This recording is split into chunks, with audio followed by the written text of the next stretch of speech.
a professional and pitches games.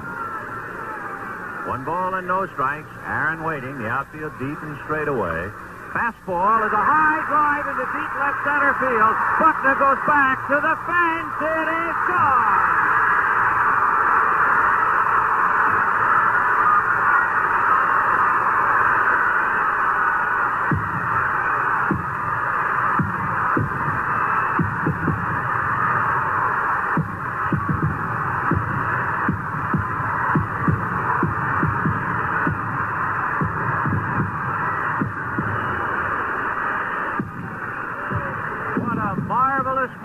For baseball, what a marvelous moment for Atlanta and the state of Georgia.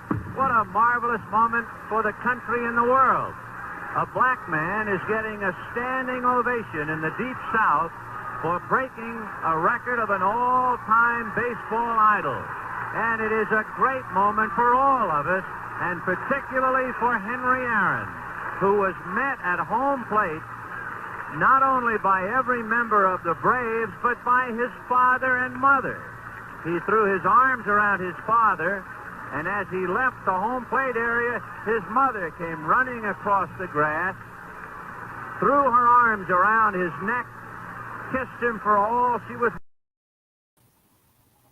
Remembering Vince Scully here tonight here on the Sports Talk with Chris Heidel. He passed away this time last week. Adam, we were on the doing our show, and I went to sleep around 10:30, 11 o'clock last Tuesday, and got a message from you that he passed away. So called Vince Scully was the voice of the Dodgers. He did many sports, including he did PGA Tour golf. He did. He was the voice of NBC's Major League Baseball coverage for a long time. That was the great. We called Hank Aaron's home run. That was truly remarkable, and one of the great. We can say lately we lost the great Bill Russell from the Boston Celtics, and now we lose the voice of the Dodgers, Vince Scully. But when it's your time, it's your time. You just gotta, there's nothing you can do. Exactly. Well, people don't realize that these broadcasters have signature calls, and it's one signature moment. And I did my 3. This might not be your 3. We're waiting for Coach Larry Scott from Howard University to join us shortly here. So, but in the meantime, we found some. I put my connection, my togetherness of the people who are their signature phone calls that I grew up listening to as a young kid here in Maryland and in New York. So let's listen to a couple of them right now. So you might know some of these people. So here it is.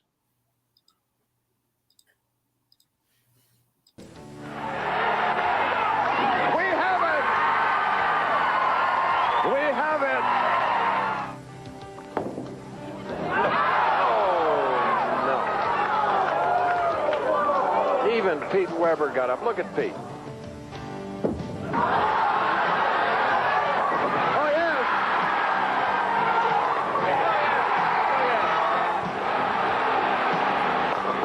He has just made his 52nd 300 perfect game. But this by far the most. Yep. That was Chris Schenkel. That was one of them. And here's the next one. Part of my summers listening to Met baseball. Speaking of the Mets, we'll talk about that a little bit later. So here's Bob Murphy. By Stanley, and a ground ball quickly. It is a fair ball. It's by Buckner. Down the third night. The Mets will win the ball game. The Mets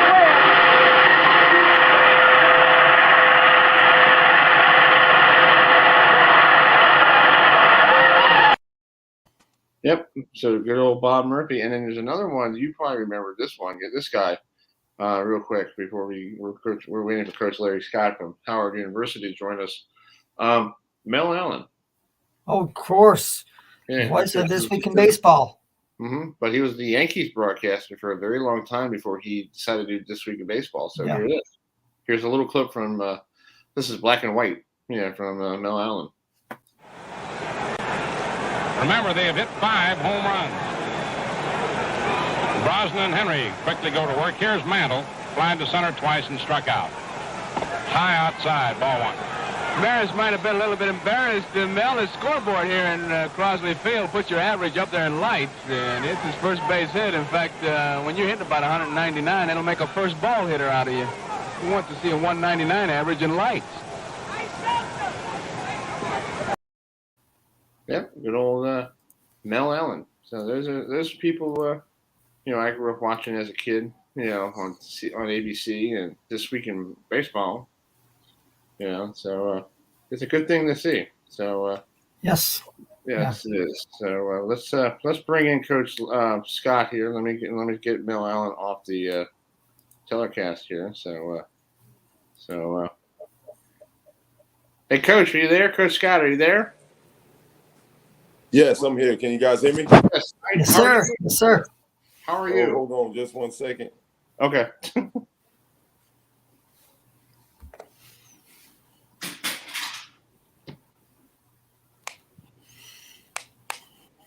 So we're waiting for Coach Howard University head coach Larry Scott, who's been there for a good 4 years there down in Washington, D.C. Took over the program a couple of years, 4 years ago, even during the pandemic. So, hey, Coach, how you doing? Yeah, guys, I'm here. How you doing? Doing great. Thanks for coming. Doing good, sir. How's everything down in D.C.? I know it's very hot and sticky, but it's football weather for you guys, right? Absolutely. We needed a little bit of that. We needed to be blessed by the sun's presence a few times here in training camp. Yeah. So it's been good. Yeah. So how you been? I know you were last year. You guys had a tough season, but it seems like you guys are ready for this big game coming up for on week 0 down in Atlanta. So that seems like a cool game against Alabama State. Oh yeah.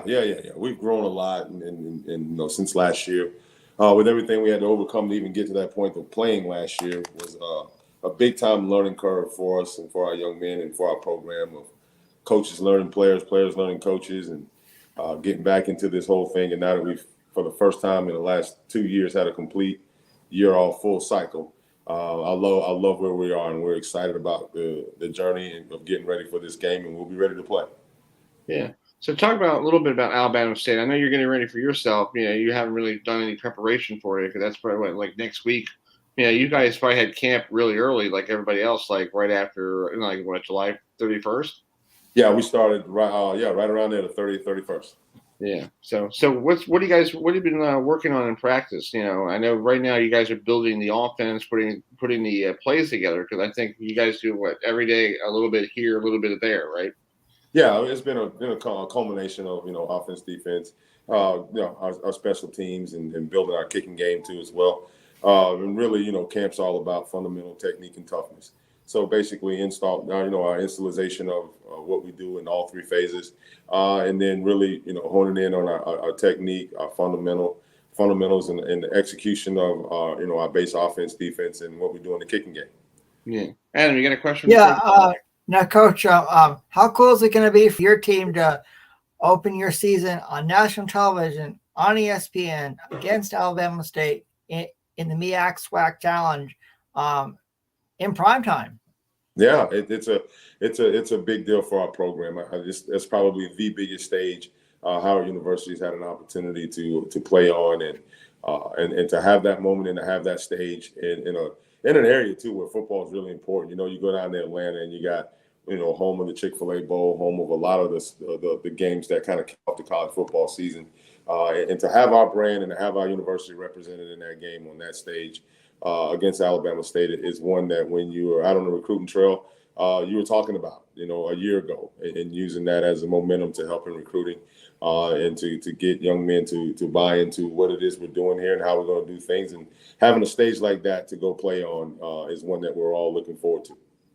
And it seems like every year, Coach, it's a MEAC school against a SWAC school, and all of a sudden at the end of the year, the Celebration Bowl is the end of the you guys feel who's the best in both leagues playing each other in Mercedes-Benz Stadium. Correct. It starts in Atlanta and it ends in Atlanta, so that's what we're kind of excited about. That's cool. That's awesome. Well, talk about your quarterback, because I know you a very long time, because I know you're a very offensive oriented coach, because I know I saw you a lot with Miami and all that stuff. You had a good quarterback there and all that stuff. So talk about your quarterback, Williams from Upper Marlboro, Maryland. What does he bring to the offense? Because he seems like he throws a lot of yards, and he must be one of those good scrambling quarterbacks you need. Yeah, he's a big guy. At almost 6'5", 205 pounds, 210 pounds. So he's a guy with great size. Got the arm, can make all the throws, and do all those things, and also has the ability to use his legs when he needs to. And I think that's been the biggest part of the maturation process for him, is as he's gotten more comfortable within the system and doing all the things that we've asked him to do. His athletic ability and talent is starting to kick in there a little bit too, as well, and match some of the the mental aspects of the game that we're asking him to bring along, as well as his leadership off the field. In the locker room, in the dorms, around campus, on the field. He's the field general, and so for him, it's been a process of maturing that way, understanding what true leadership is for him, as that's just comes accustomed with that position. It's the nature of it. And coming out of the comfort zone a little bit and being more comfortable being that guy to every day, in every way, both on and off the field. So happy about the development he's had over this offseason physically, as well as mentally. Yeah, and plus he has great weapons around him too. He has a good wide receiver core. So have they been practicing a lot during the offseason? Because I know the NCAA has this new rule that you have like 8 hours per week. You can see what's going on, but you can't touch it. But you can see what's going on. I think that's a great rule, because I know over the summers there's a lot of issues with some of the coaches, and they don't see anything, and then you're like, "What's going on here?" Yeah. Right. Yeah. Oh no, they've been working on their continuity, and a lot of it doesn't even have anything to do with the throwing and catching. It actually has something to do with just building relationships and friendships, and understanding what it means to be accountable to each other, and and everything that you do is a big part of it as well. And then getting together and getting the timing and all those type of things on the field down, and that's the design of training camp, is to make sure you're getting that time designed into your program, into your practice schedule, where those guys get a chance to work on that and continue to develop that relationship and feel for each other and feel for the game within the system and what we're asking guys to do. So we're excited about our receiving group and our skill position as a whole. They were really, really young last year, a bunch of freshmen and sophomores running around figuring it out. And now they're coming back here now as, juniors and sophomores, and another year and a half in the system under their belt. And it really had a great offseason of getting bigger, stronger, and faster. And it's a group that we're going to have around here for the next 2 or 3 years. So we're excited about what we have now, and definitely on into the future.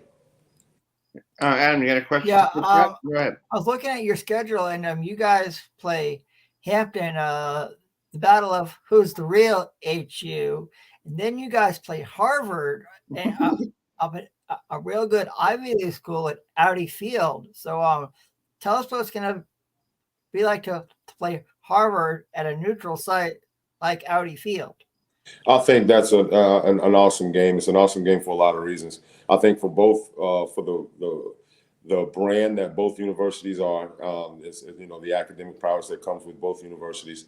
The fact that they're both two traditional brands and names that ring synonymous in the U.S. from coast to coast of who they are. So it's they're two brands that stand very much so at an elite status. And having an opportunity to play in the nation's capital, Washington, D.C., Audi Field, is not only a win for both universities, but it's a win for the D.C. community as a whole, the whole DMV area, because you have a lot of people that are, they work in the Pentagon, or they work in the White House, or they work in government here, that are both affiliated with Harvard and Howard. You have a lot of people who have degrees from both places, and those type of things that are really excited about the opportunity to have that game here in D.C. in a venue like Audi Field. And the cool thing is, look at your schedule. You got Harvard and Yale, right? Yep, both of them. We have Yale. So you could actually beat both of them, and you could actually take their trophy away from them. That would be interesting. That would be a whole lot of fun. I promise you this. That is the goal. Yeah, that is the goal. We'll build our own Ivy League championship trophy. There you go. But speaking of Harvard, they don't come down this area anyway. And same as Yale, we don't see them here in the DMV. So this is pretty cool that they come to your neck of the woods and it gives an opportunity for people like here in Maryland to go, wow, Harvard. Yeah. You know, that's cool. You know, like you only see them on TV like at the end of the year when they play that 190th game where they play all the time. Right, and I think that's what's big, and I think that's what's going to be a bigger a big sell for this area on that day, to where we draw a pretty good crowd, a very interesting crowd, a crowd that'll be into it and excited about that football game. Yeah. Well, one last question to ask you: what are your goals as coach this year? Because I know you're in your 4th season, and you took over the program from Mike London, who was doing a very fantastic job down at William and Mary. So, what have you been working on to try to get to improve your team? Well, actually, yeah, we're going into our 3rd year, which I like to sometimes refer to as our 2nd year, because one year, COVID, we weren't even here on campus. We were doing everything virtually, and we're home for, I took the job in February. In March, we went home and was home for 10 months and did everything virtual, and actually didn't get back together till last winter. But our deal is to make sure we see the improvement in the program that we need to see, and on so many different levels too, not just on the field, but in our recruiting and our infrastructure, our facilities, jobs, everything. Because this is a program that we're rebuilding from the bottom up, foundationally, all the way through, and we're happy about where we are with the progress. But at the end of the day, too, it's about putting a great product on the field that you feel like you got a chance to go win with. And then also make sure these young men are putting themselves in the best position they can in the classroom as well, to do well academically and those things too. So it's twofold for us. And in the end of it, we just want to win in all aspects of it, on the field and in the classroom. Yeah. Well, Coach Scott, thanks for coming on. And I know you very well, because you and I have a connection, because I was there at that Duke game years ago with that, with the how many penalties were that? It was like 67 penalties, and and all of a sudden you guys had a wall, and it was a lot of penalties that wasn't called. I was looking at it the other day, going, okay, that's another one. But hey, well, it was down in history. We can couple years later post, evaluate that. In the moment, the referees made the call, and the 8 laterals, we won the game. Yeah. Hey, it was still a great moment, and I was proud to be there in the press box for that, and it was cool. So, yeah, man, absolutely, me too. So, all right, man. Well, enjoy the rest of your summer and with practice, and we'll keep in touch with you. All right, guys, appreciate it. Thank you for having me. Have a good night. Coach. See you later. Have a good one, Coach. Yeah, bye. All right, let's bring that back off. So, Coach Scott has a personal connection with us, because I was down there for that classic Duke game against Miami, and they had a kickoff return. You were there. All those laterals. Yeah. And if you look at it, you see all the different types of penalties in that whole situation. Yeah. Okay. I think we brought it up. We actually played it a couple weeks ago. We were trying to figure out. I remember. Okay. Yeah. Yeah. That's wow. Yeah, exactly. Wow. So right now, folks, right now in DC, where he is, it's 94 degrees. With the humidity 51%. So that's hot. It's hot up here. Yeah, I know this guy, Bob Asmussen, who is actually in Champaign, Illinois, might be a little bit cooler. So let's bring him in. Hey, Bob, is it cooler there in Illinois, or are you still sweating out like we are? Beautiful. It's beautiful here. It's beautiful. It's probably in the low 70s, maybe a little bit higher. Okay. A little bit, but we're really good. I'm still sorry for you with the hot weather. Oh my God, it's been hot for the last week and a half here, and I'm getting tired of it, literally. Yeah, I'm thinking about going to Maine. Chris, the PGA Tour isn't there. Exactly. Let's well, Bob, thanks for coming on. And go eat some lobster. Yeah, that's true.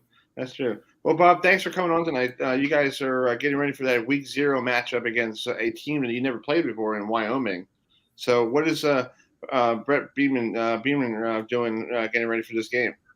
Well, the main thing is figuring out who's going to be in the lineup for the start of the game, who's the quarterback, who fills the defensive holes they've lost. They've lost some good players. So I think that's a lot of it. It's just kind of figuring out how the pieces all fit together. Yeah. Hey, Adam, you had a question for Bob? Yeah. Now, Bob, what was when you heard the news that USC and UCLA were going to join the Big Ten Conference in a couple of years, and what was your initial reaction?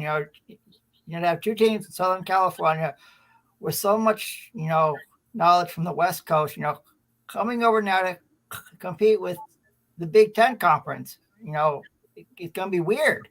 It's going to be weird, but I love it because I think it's out of the box. It's a great question. I think it's really not thinking logically because college sports are now weird. I mean, they're weird all over the place. So why not play UCLA and USC? I think it's going to be fun. It's going to be greatly enhanced the Big Ten. It's a lot better. Just like I had in Maryland. I think a lot of people were like, why are you doing this? But to me, it made sense because you're adding another area of the country and enhancing your brand. So I think it makes a lot of sense. I think the Big Ten is being smart about it. Yeah. So, Bob, what do you think about the news today? You heard about ESPN is not in the running for the Big Ten rights for broadcasting. So this time next year or a couple of years from now, it's going to be CBS, Big Ten on CBS, or Big Ten on Fox or Big Ten on NBC. NBC is the weird one. So Fox, they've been doing Big Ten games for a few years. CBS used to, and they haven't for years because they had SEC. So yeah, I think it's going to be weird. The nighttime game with NBC, it's going to be odd, but again, I think the Big Ten's all they're doing is make a lot of money and make all the schools a lot healthier. So I think it's a good thing. The great thing with the Big Ten is it a good thing for the viewers. I'm not totally sure because I get used to pressing the number one every weekend a game would be on ESPN or whatever. Now I've got to change my mind about that. But other than the inconvenience for fans, I think it'll be fine. Yeah, I think, and with like you said, NBC, I think it's kind of weird because I think that Notre Dame contract is going to be up soon. Right. Because that's what they're thinking about, because they're thinking that if Notre Dame bolts to the Big Ten, they don't have to worry about getting a deal because it's already there. I think that's pretty smart, actually, of the Big Ten. They kind of opened themselves up for that. I think Notre Dame, looking at this whole thing, is logical in the Big Ten. I don't think the SEC and Notre Dame are a good fit. I don't think any other conference works as well with Notre Dame as the Big Ten because just where they are. So, and philosophically and academically, I think they're just a great fit. So I think if this brings Notre Dame into the Big Ten, it's a great thing.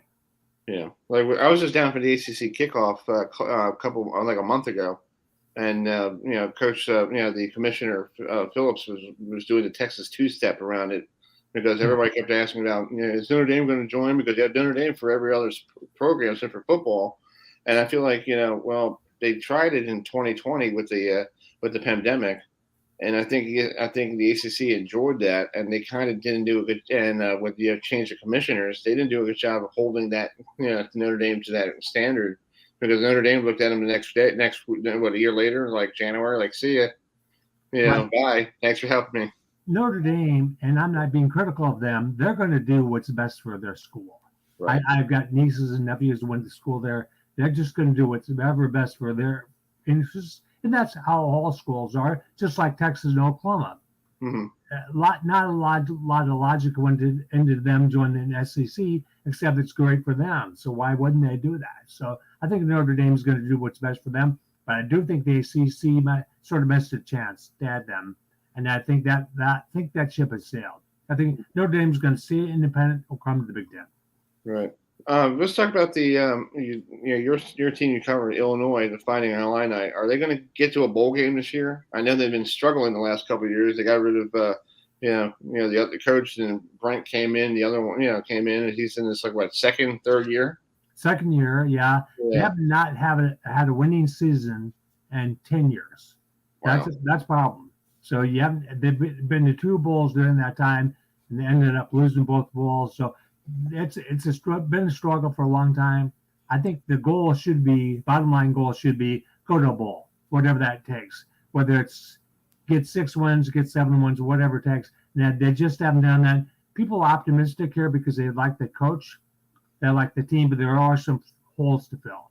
I think figuring out who the quarterback is, who's going to take care of the defense. There's a lot of questions about this team, but they do have some talents. They've got some players. Their schedule is not crazy bad either, so that helps them.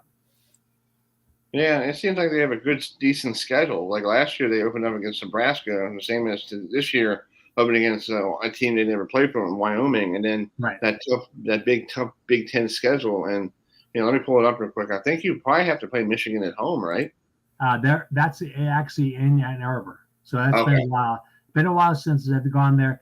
Historically, believe it or not, Illinois has done okay up there. For some reason, they play all right up there. So that's a game. Obviously, that's a game that Illinois would be heavy underdog. But they have Michigan State coming here, no Ohio State, no Penn State. So it's a pretty decent schedule. Well, it looks like it. Hey, Adam, you got a question for us? Looking at your schedule, your first Big Ten game is actually on the road against Indiana, and then you have Virginia coming to Champaign on September 10th. So you guys got a good non-conference game, with the Cavaliers. So where do you think the Fighting Illini will finish overall this year in the Big Ten? Well, it's a tough call because the Indiana game is really critical. Going on the road, a team they don't play very often. They don't know. That'll be Indiana's first game. Illinois will have played. So that game, I keep circling those two games, the ones you mentioned, Indiana and Virginia, as critical games because if Illinois can win both those games, they're not guaranteed to win them. They win those two games, I think they can get to 6-6. But I think those games are critical. I think you look at their non-conference, they can go 3-0 non-conference, beat the Indiana. Then you have 4 wins out of the 6. You need to go to a bowl. I think it's possible, but I do think those games. Virginia clocked Illinois last year in Charlottesville. It was not a close game. Illinois could not stop them. Actually, Illinois after the game made a bunch of changes on defense, got a lot better in a hurry the rest of the way. But Virginia taught them some lessons, and Virginia unfortunately has the same quarterback back, so that's going to be a problem for Illinois. And Virginia has a new coach, and Coach Elliott, who is a disciple of Dabo Sweeney, who he's been Dabo's right-hand man for 15, 20 years. Really sharp guy that probably been waiting for a head coaching job. In fact, he took that one, tells me he must think something's up there. They can win, and I think it's a critical game for Illinois, especially because it's here. Yeah, and I feel like if you look at Coach Elliott, I feel like he's going to bring some different swagger to Charlottesville because I know nothing against Bronco Mendenhall, nothing against him. I know he went from BYU to Virginia trying to bring his powerful offense from BYU to Charlottesville. It didn't really work out that well, but maybe a different offense might be a different feeling that they need down there in Charlottesville. Yeah, definitely, and they had a decent team last year. So again, they killed Illinois. That was not a close game. So I think people here would think Virginia will have a chance to win that game pretty easily. Yeah, exactly. Adam, you got one more question? Yeah. I'll say this, Bob. Where I live in North Carolina right now, it's about 75 degrees. So I understand, how hot it's been up there for you guys in the Midwest. But talk to us about your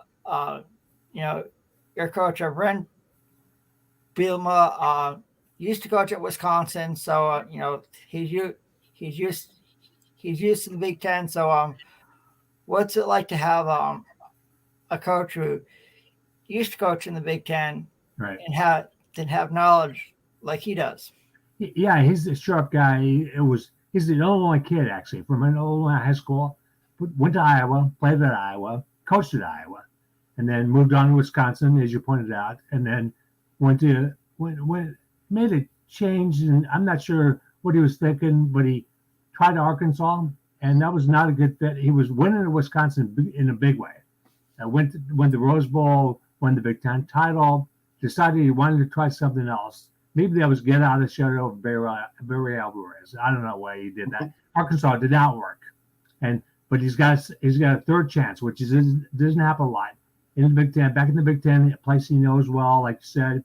So every time he has a game, it's like this is the first time you've been there since what year? When he was there with Wisconsin. So he's going to Iowa this year. Playing Iowa, going to Wisconsin this year. That would be kind of cool. That's true. Well, Bob, thanks so much for coming on, and enjoy the next couple of weeks with training camp. And I know the game's on August 27th at against Wyoming. And it's going to probably is it 12 noon? It's a 3:00 game here. Okay. 3 local time. So yeah. Well, enjoy that game, and we'll try to catch up with you down the road. Anytime. Thanks, guys, for having me on. Good talking. All right. Thanks for coming. See you. Bye. All right. That is Bob. From Bob from Electronics. That's Bob Munson, who follows the Illinois football. He's the beat writer for Champaign News Gazette out there in beautiful Illinois. So, folks, big preseason game coming up tomorrow, the next couple of days here in Baltimore. A rivalry that, it kind of was a very harsh rivalry. So let's, let me see if I can bring this in real quick. So, if I have the, here it is, a little piece of the rivalry between the Ravens Titans. So that's no, that's the wrong one. That's the game from let me see. Let me pull it up here. I think I have it here. Hold on a second. Yeah. So Adam, these guys didn't like each other. Back I in know. the I know, Chris. Oh yeah. They didn't like each other. Yeah. So let's bring this in real quick here. And let's play this little clip I found about it last night. Do my research. George Bashir will be joining us shortly. He's just running a little behind the schedule here. So I'm probably going to make him do some laps around the house because he's being late. so here it is, a little piece of the rivalry. Scariest men in the league go toe-to-toe. On one side, you had Titans running back Eddie George, who was a bulldozer that ran through opposing defenses, and on the other side of the field, you had Ray Lewis, the hardest hitting linebacker in the league and whose sole job was to stop the run. While the pair were friends off the field, on the field, it was a completely different story. These two literally wanted to kill each other as soon as they stepped on the field. And it was interesting because every time we would see each other, when we saw each other off the field, it was like, hey man, meet me at the bar, let's hang out, right? At the Pro Bowl, and it's like, Right. But then when we got on the field, it's like this switch, and we had this ultimate respect for each other, but we had this ultimate competitive spirit that said, I'm not losing to him. To make matters worse, after the second regular season game in Tennessee, where the Ravens came away with a road win, Baltimore cornerback Chris McAllister began trash-talking Eddie George after the game. The DB went on to say, every time Eddie touched the ball after that, he just folded like a baby. He didn't want any part of us. All right, well, that's pretty harsh there. So let's bring in Daniel Wilcox, who played for the Ravens. That's pretty harsh there. That's a rivalry. That's like Yankees Red Sox. You don't like somebody, you just talk trash for the rest of the year. Absolutely, Chris. That's how it goes a lot of times, man. When you start playing these teams and you got these battles, they put the media. It's always the media fault, right? They put these guys up against each other, and it starts something brewing. And you get guys like Chris McAllister start talking trash, man. It's a wrap. Exactly. Well, it's funny. I was doing research, Daniel. These two teams have never played each other in preseason.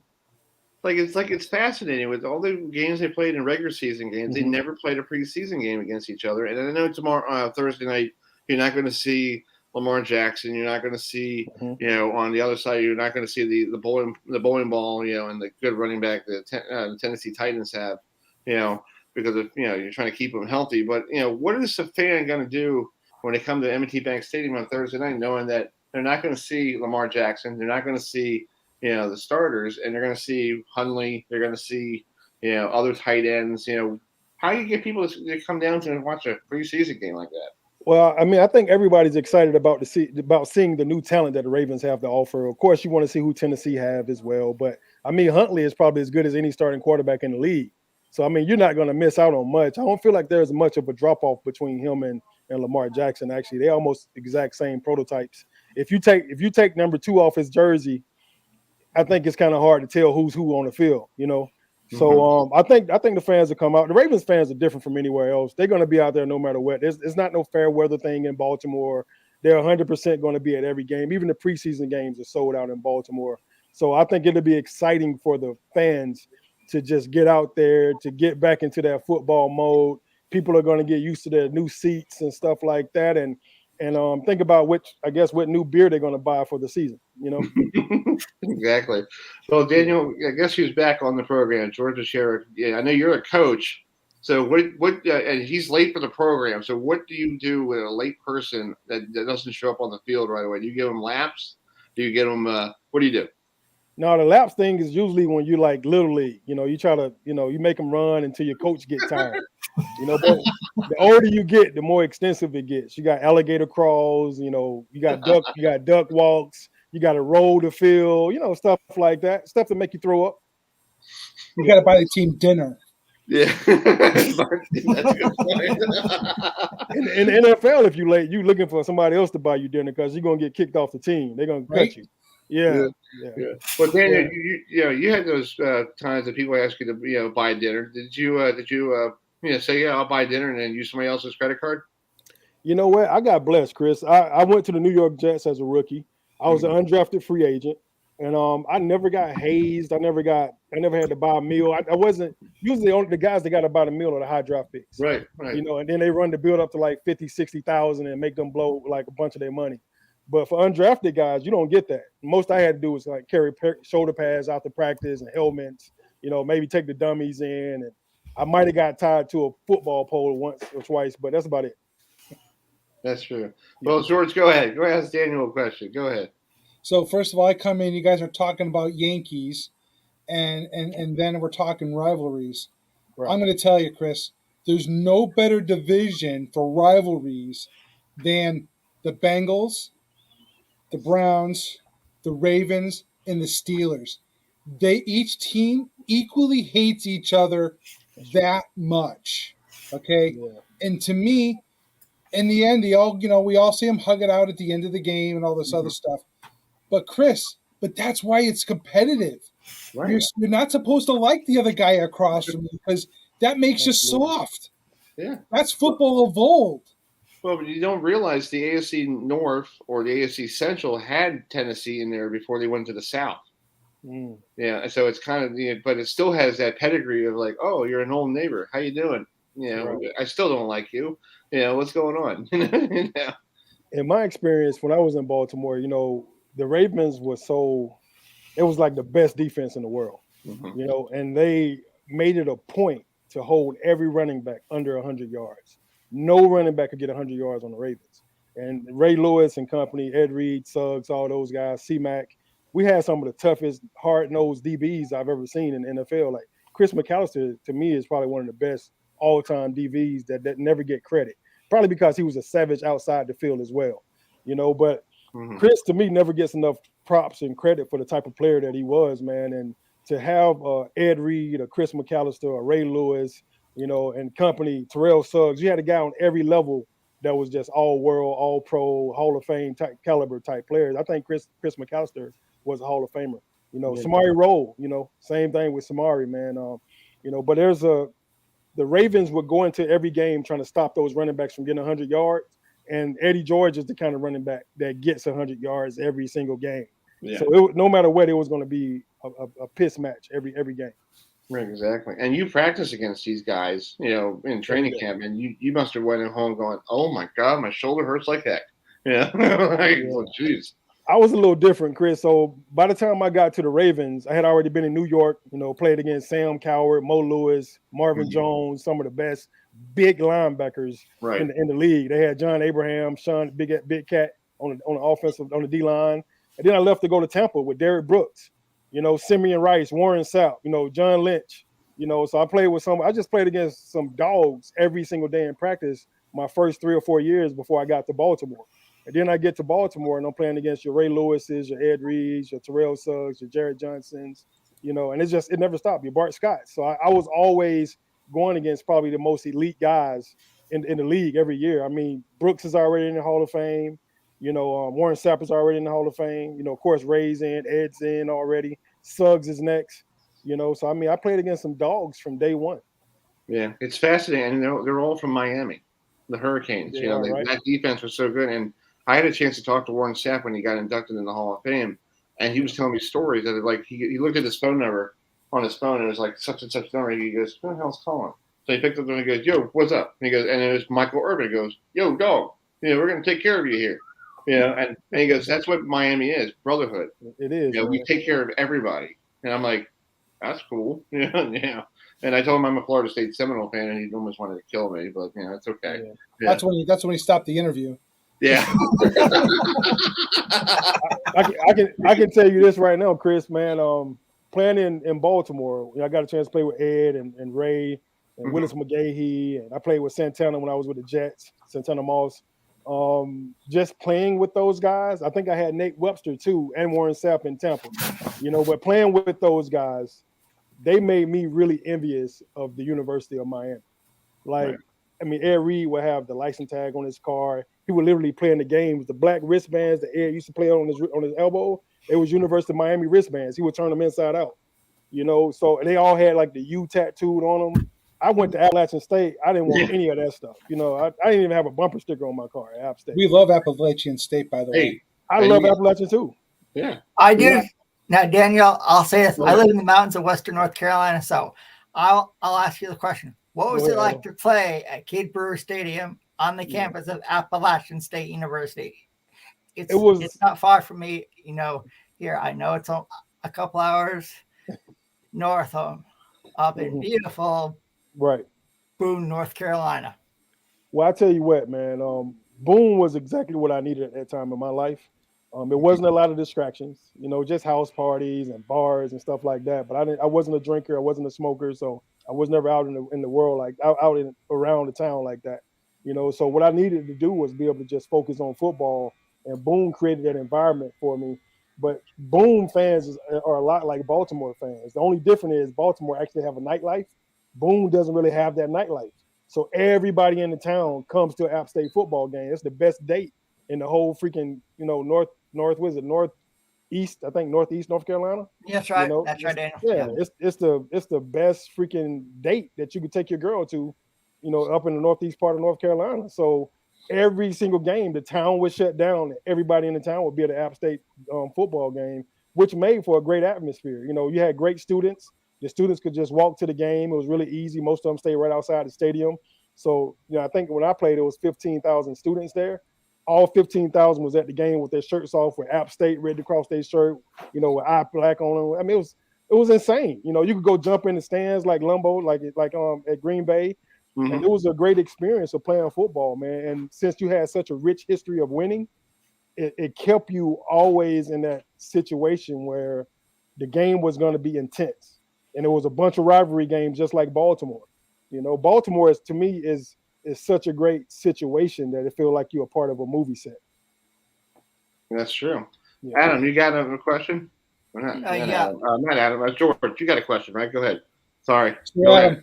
So Daniel, sorry about that.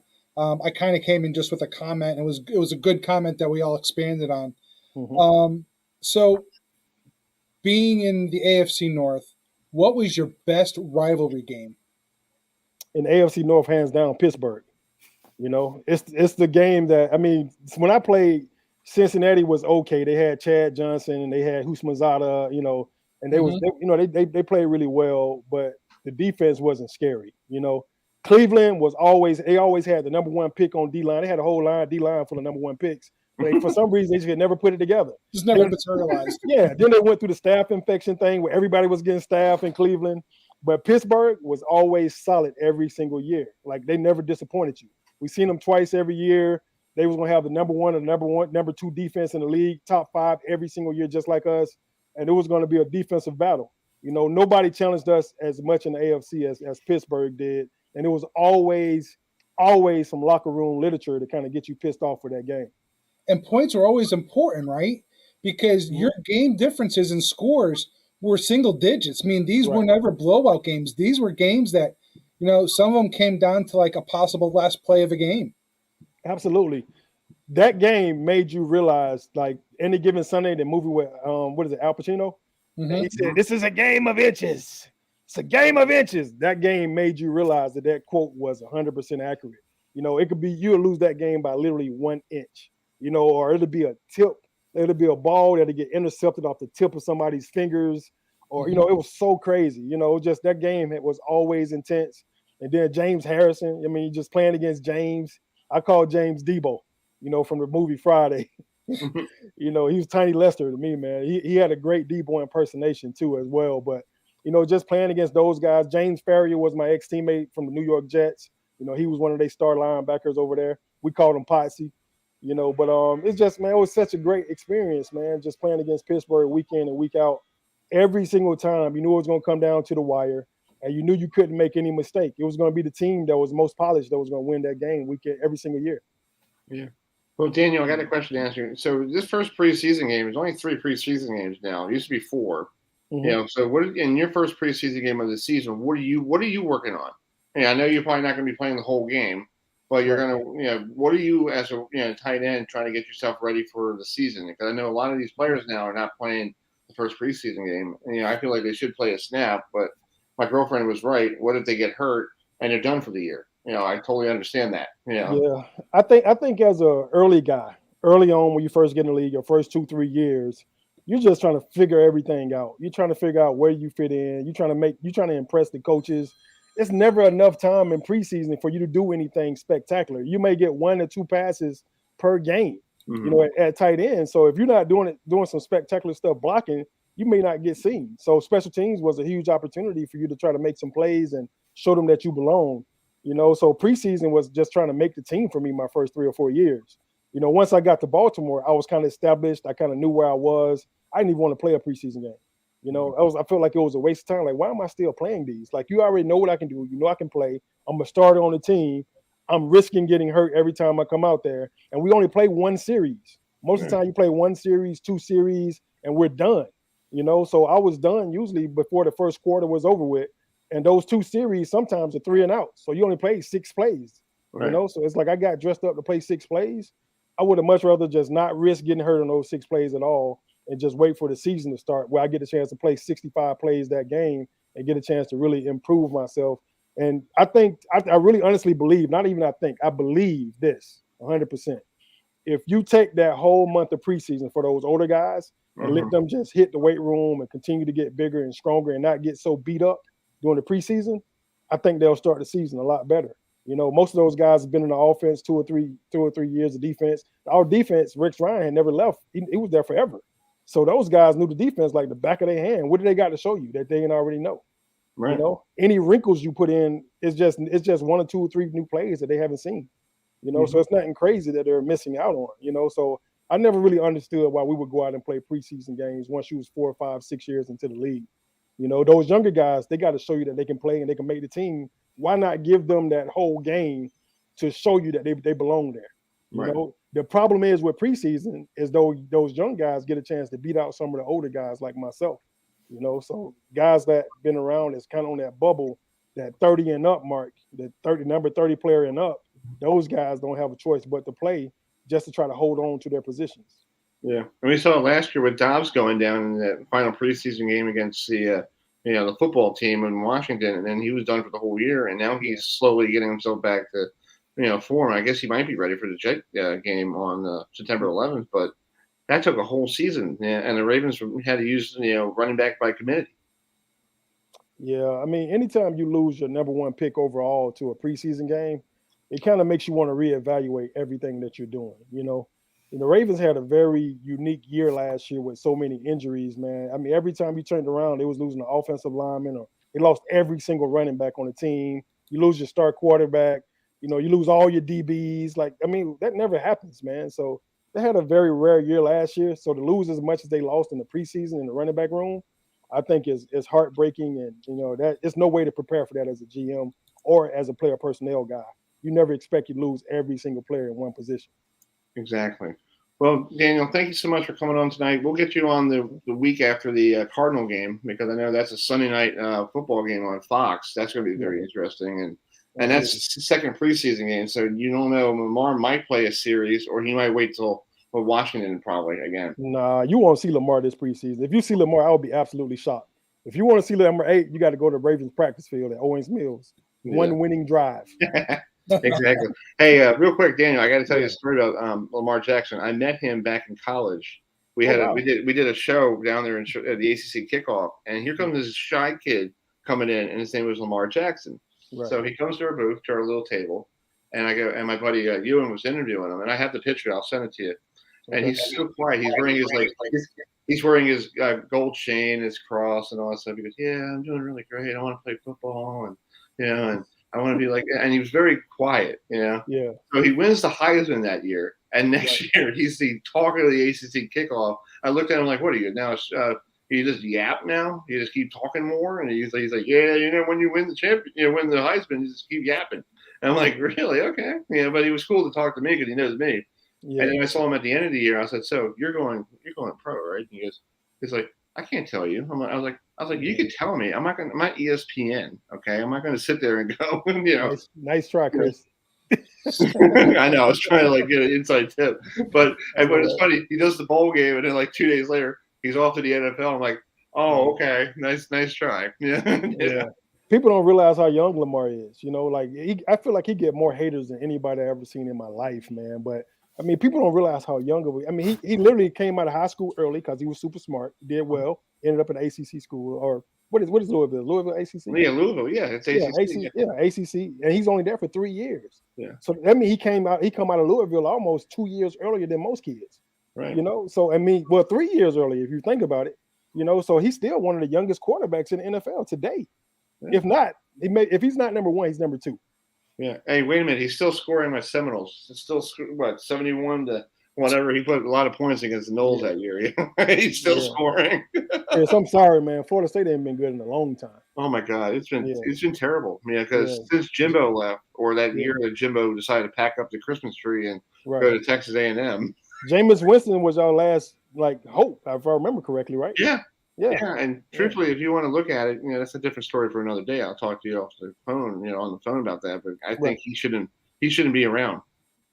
You don't think he should be playing in the NFL? No, he shouldn't have been playing that year because he got himself in trouble. Got you. Yeah, I remember him getting in trouble. To me, it seems like, what are you doing? You basically bought the championship. I was just going to type 4 letters or 7 letters or 8 letters into the chat.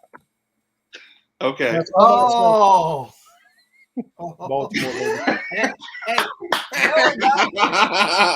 where he stole from? Stole from Publix. Yeah, crab legs. It's all about the crab legs. No one gets that.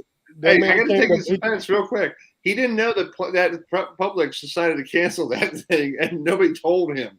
Wow. And I'm like, really? I was like, you should have paid attention. If your buddy says no, you can't have it, does not mean you go behind the counter and cook your own crab legs and roll out the door. It's ridiculous, man. With the things that college athletes used to get involved in and get in trouble doing, man. And it just goes to show you why the NIL deals are so important, right? You got to really give these kids something so they don't have to do stupid stuff like that, right? So, and it's fair. I think it's only fair. I really do think the NIL thing is on point, name, image, and likeness. But this is what I believe should happen. You give them whatever that deal is. You budget whatever they get monthly, and then the rest of it goes into a pot they don't get till they graduate. That's how I feel. That's a good idea. So, like Chris, I was going to follow up with that really quick with Daniel on that because he brought the NIL stuff. That whole deal was just by the NCAA was just a mess. Yes. Just an absolute mess. They threw it out there. It happens. The president of the NCAA resigns, and all of these kids, they're seeing is dollar signs. The first thing this is just my opinion outside looking in. Okay. First thing I'm doing, I'm going to find myself an accountant, right? I gotta make sure that I'm not going to put myself in trouble because Uncle Sam's going to come looking for his money.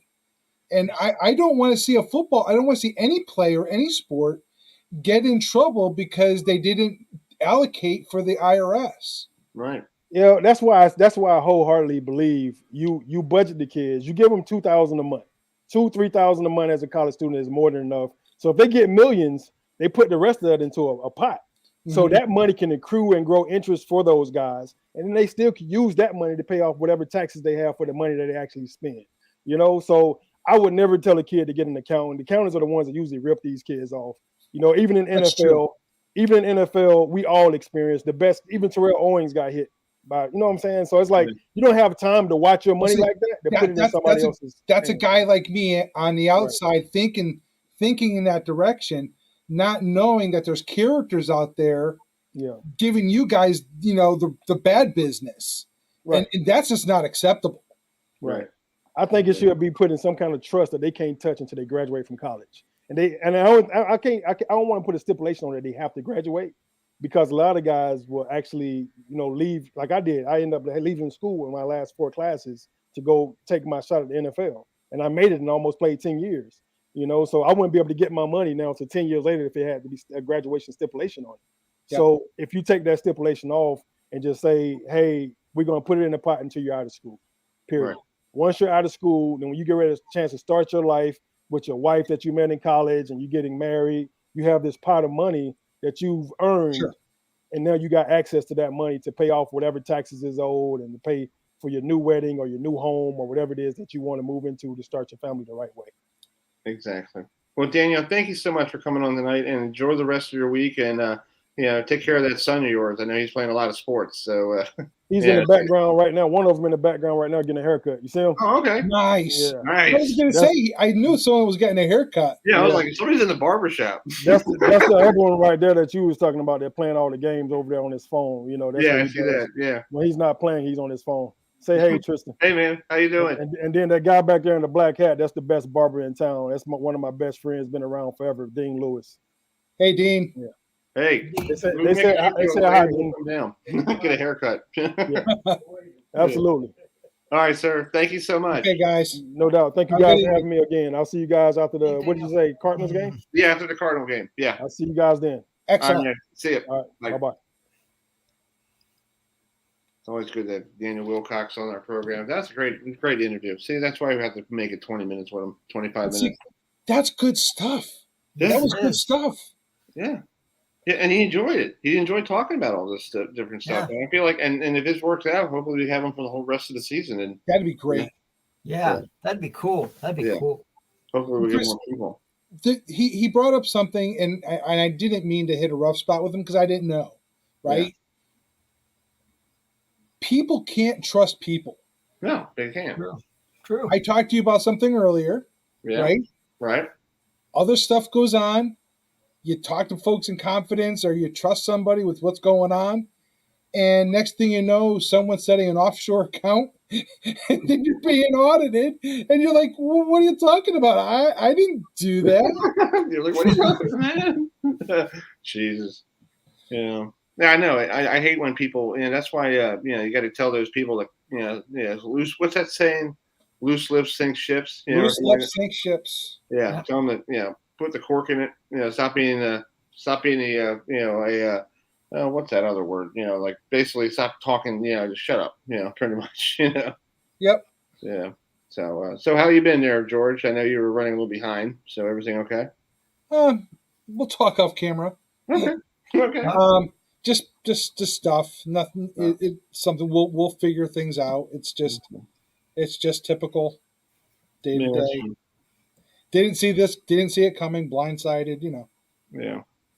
Well, we the other night you sent me a message on Facebook, and I didn't know we wanted this for the show about Christian Yelich. I got the video here. And make the call. Make the call, folks. So hold on, let me bring this up. No, you got set it up, Chris. So set it up. All right. You want me to set it up? All right, you make the call here, folks. We'll talk Maryland football a little bit later, but So this is a play. What was it? Saturday on between the Reds and Brewers. I couldn't tell that the Brewers their uniforms are that Nike uniform thing. It looks like trash. I don't even know what the hell they were playing. But anyway. So Adam, I'm going to play this video. Okay? Hold on. We let's set this up the right way. Okay, go ahead. So George, knowing what Chris likes to do in his segments, I'm looking at this thing. I'm like, this is perfect for the show. Yeah. I'm like, we got to bring it on because I'm still frustrated with all that other stuff anyway. I said, Chris, this would be great for your show. And he goes, yeah. And he makes the call, not understanding that we don't want to discuss it until the show. Adam, I'm trying to give the guy fodder for the show, and he's going ahead and just making the call from the video. And I'm like, Chris, I meant it for the show. No, I'm sorry. But it's fun because it was your other guy looking out for your show, Yeah. and you weren't catching on to what the kind of the message was. I thought you were just sending it to me just as a, like take a guess at this one. And after I reread your message, I'm like, good job, moron.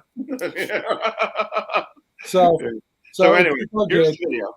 I cut the video down because I don't want to play the full video because it's like too long. So here's the play.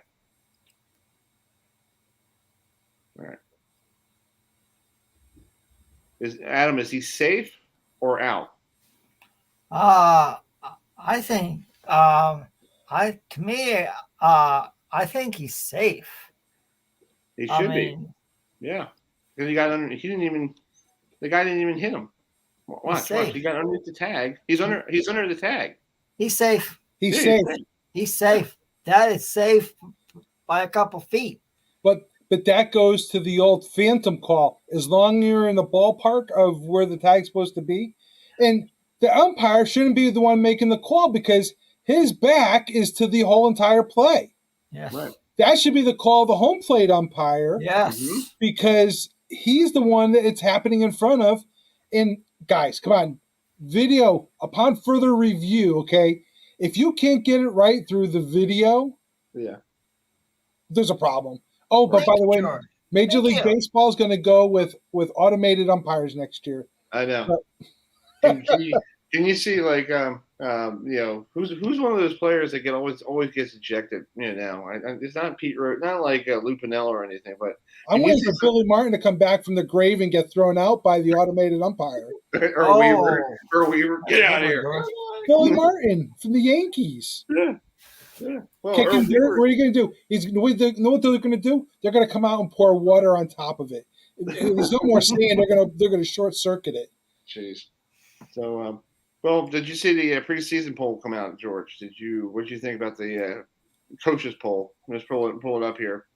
Top 5: Notre Dame's 5, Clemson 4, Georgia 3, Ohio State 2, and Alabama 1. You're going to have me get on my soapbox already? Hey, we got to get some people to tune into this. Yeah, I hate preseason polls. Yeah, I think I'm going to stand behind this. I say this every year. Is the polls are only there to start the season so people know how Vegas can set the lines. Mm-hmm. That's all it is that's the opening bell for Vegas to start taking bets. Right. And then you got 6 through 11. You got Michigan, Texas A&M, Utah, Oklahoma, Baylor. Speaking of Oklahoma, we got to talk about what's going on with Oklahoma. I think that's kind of not with their coach resigning over something he read in a meeting. Like that to me that's just to me it's like, why did you resign if you're a teacher, George, and somebody's writing something during you're talking and you're trying to teach somebody, and you tell them, give me your book, and you're reading in front of the crowd, your class, and you said the N-word, why are you getting in trouble? I don't know. That should be the player's fault for writing that, because that the players should know better, not to write that. And secondly, the coach should not be taking the personal stuff from somebody and reading it out loud. He should say, "I'll see you after class."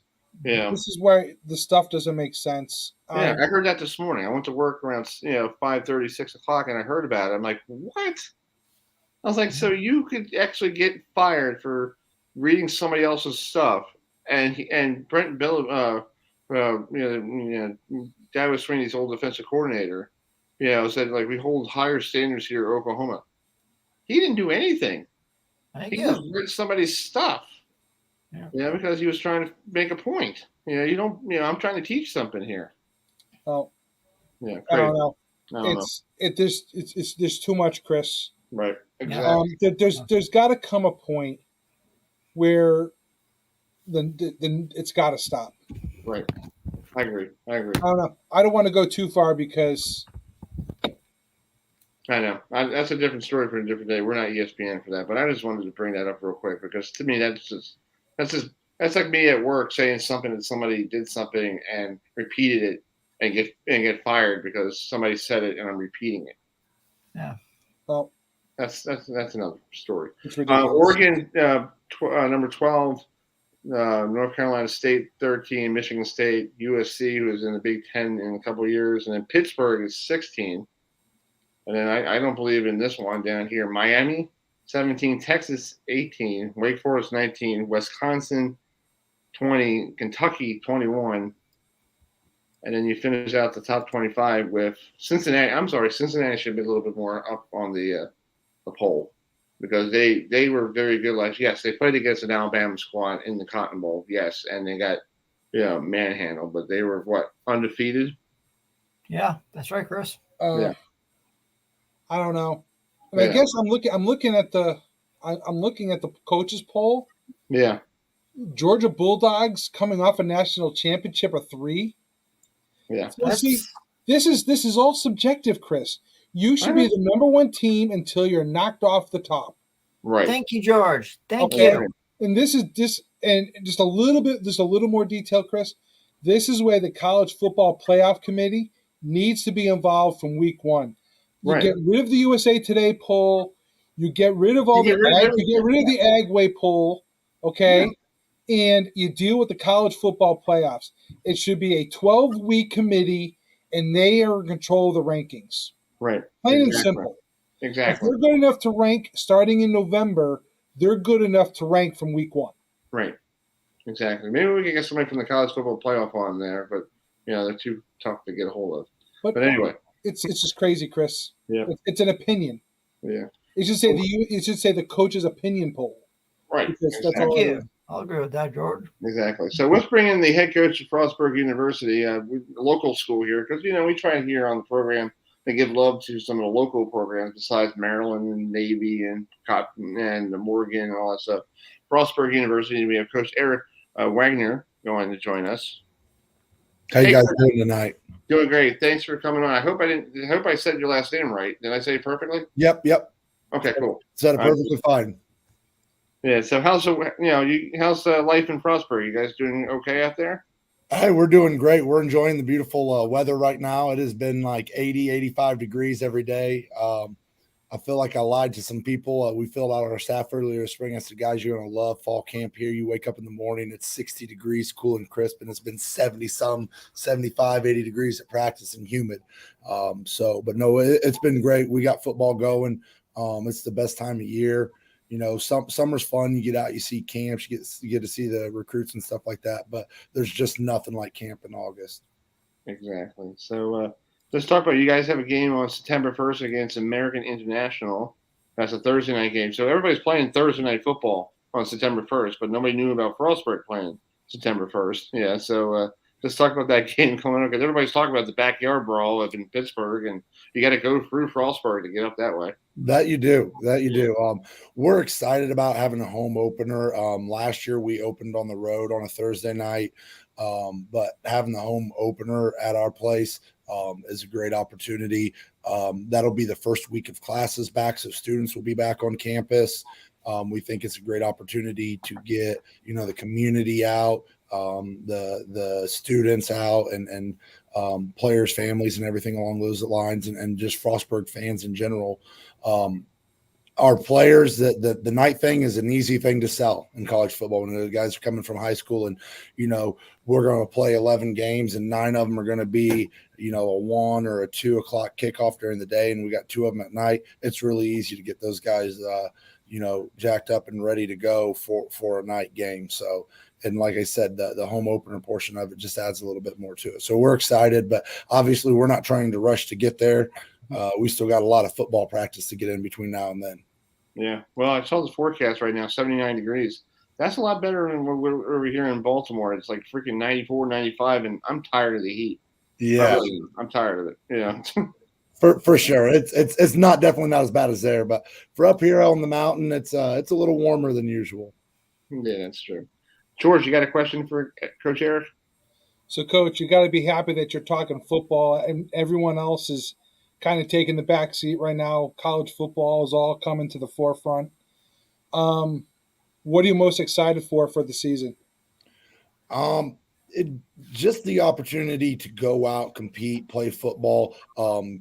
the beautiful thing with college football, and you get in high school too, is that you have these players for a set number of years, and you bring in new players, and you get to watch the older players grow and transition. That's the most enjoyable thing. You get to go out and the camaraderie that you build during camp, and we try to talk to our guys about this is the best time of the year for them, and is August, because there's not classes, there's not other distractions that they have to worry about. It's the one time where you get all football all the time. Once class kicks in, now they're going to class and they're taking care of studies and everything along those lines, and you're putting football on top of it. So when you get to go out on whether it's Thursday or Saturday and see all the work that you put in the week and how prepared the team was, that's the most enjoyable thing. But it's Tuesday, it's Wednesday, it's Thursday. It's anytime we get to step on that practice field as a unit, as a coaching staff, as players. That's the enjoyable part, and watching those guys grow. You watch them grow on the field, but you also watch them grow off the field. So Exactly. you guys were 10-1 last year, right? And this year you got the guys coming back. You got to tell them to, put last year behind you, start fresh. And, it's to me, statistics, it's all new. It's not the same thing. You got to keep up that same effort of work.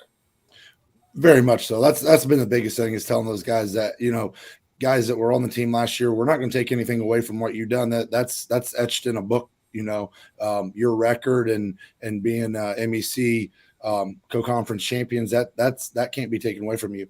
But what you did last year doesn't matter for what you're doing this year. You have to put that behind you, and you have to decide what you want to do this year. And we have a good number of guys back. We got some guys to replace also on the offense and defense.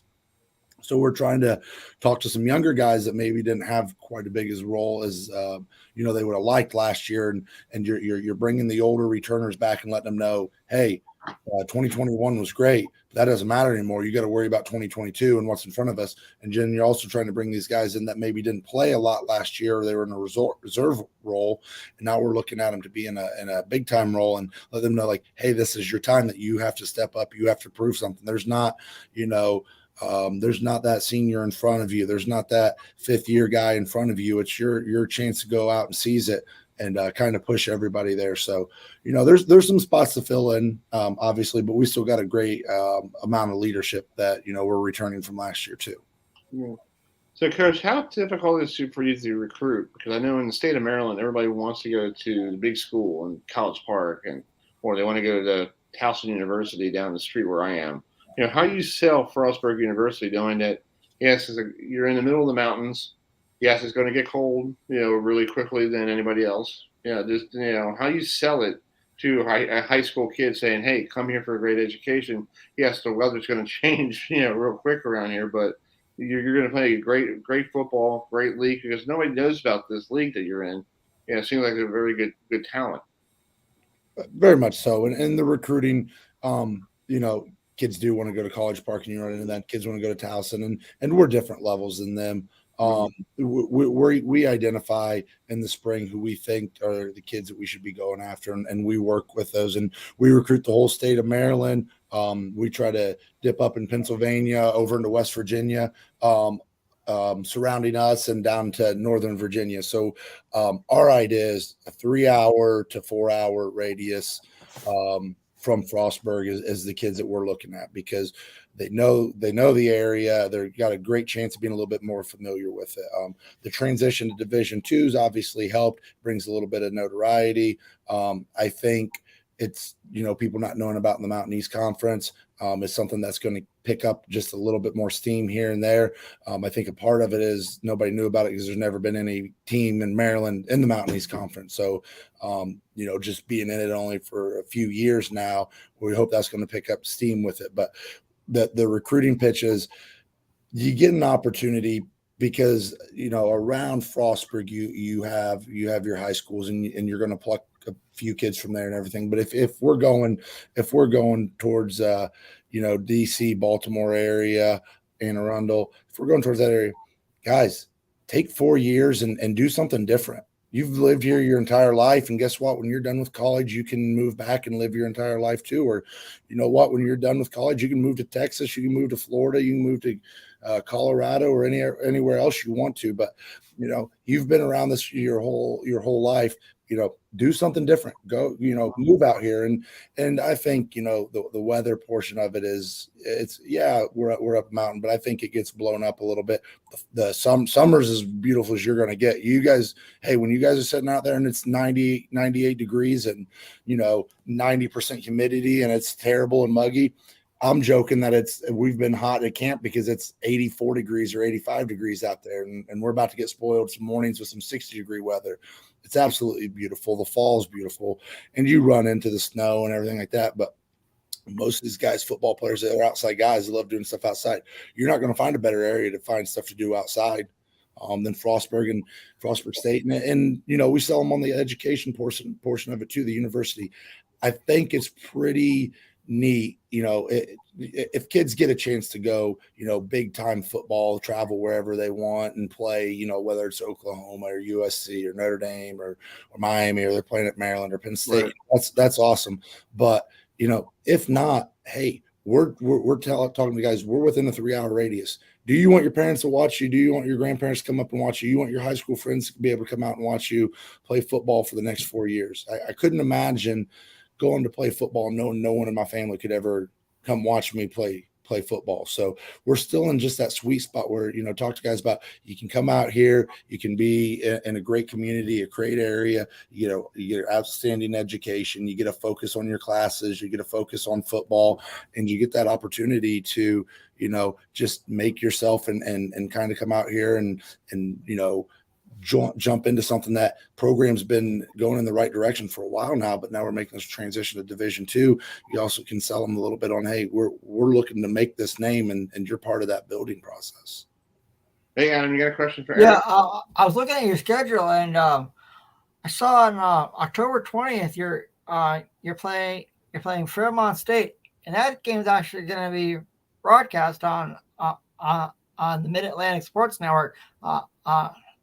On Masson TV. So what's it gonna be like to have one of your games being televised this year?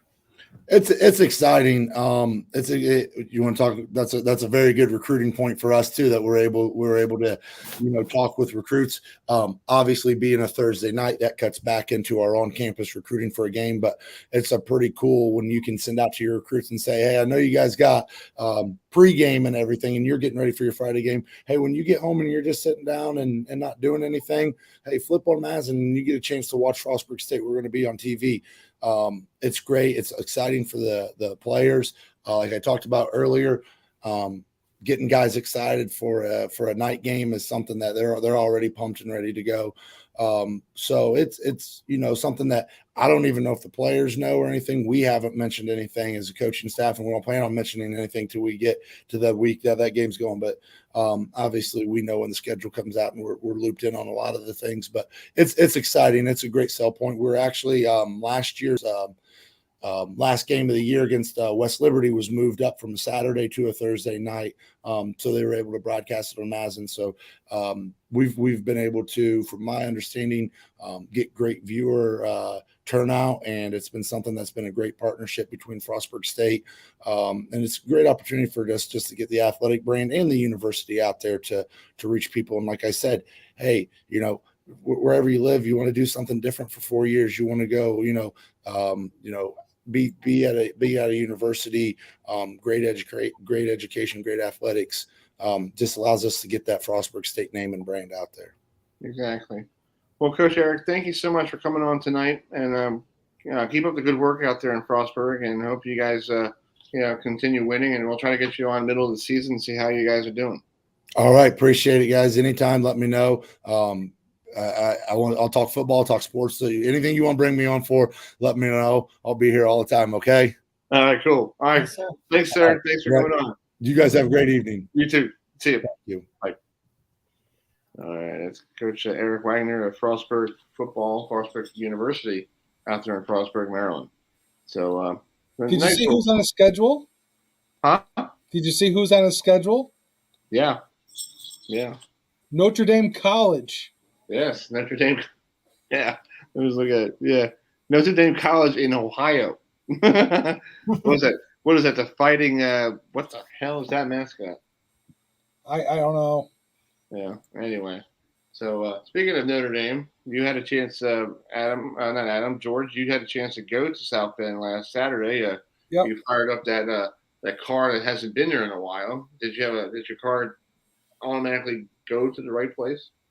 It was like on cruise control, man. It knew the way to go. Yeah. So no. So you had a chance. Yeah, you had a chance to talk, listen to Coach Freeman's post camp practice press conference. So what's your take on after a couple of days of watching the videos and all that stuff? What do you think about his demeanor as the coach of the Irish? There's two things, Chris. He's got a purpose, and he wants to make sure they're executing their plan. Okay. In all the previous years of discussions of what the season's going to look like and how things are going to start, I would say this is a 360 move from what folks have seen in the past. Mm-hmm. For a first time head coach, he's well balanced. He's got a good head on his shoulders. He knows he's been around successful programs. Okay, sometimes, and I've had these discussions with my daughter and stuff. Sometimes you got to be around the folks to get the experience, and then take advantage of when the opportunities come your way. And this way, you can use that experience and use it in your new role, because we all start at some point. We all start at some point where something's new or it's our first time doing it. Right. Okay. Great coaches weren't great coaches when they started. They had pedigree, they were around programs, they were around success, and they understand what it takes to achieve success. Mm-hmm. And what I heard coming out of Coach Freeman, he wants his guys to play. He wants them to play hard. Okay. And that's going to mean that there's no taking it easy. And, there was 2 clips, and the whole press conference is 20 minutes long, 26 minutes long. Listening to this press conference, I only went back, and probably what was most important to me was, I think it's about 2.5 minutes. It's two different segments. Right. And the first one, Chris, I'll let you play it. The first one you're going to play is Tough from Day One. Okay, and that's the 1:12 interview, right? It should say Tough from Day One. Okay. Well, it doesn't say on my thing, so because this says final video. So let me play it. Okay. All right. Hold on. Marcus, sort of walking out of practice, heard bits and pieces of your message to the team. I think it'd be fair to say it was intense, it was kind of animated. What did you need to get across to them on day one to sort of maybe reinforce the point that you've made to us about, like, this isn't just to ease into training camp? It's got to be hard. It's not changing. We're not changing what we're doing, and it's going to be hard. We had a couple guys that couldn't finish practice today, and it's their job to make sure they're available for practice.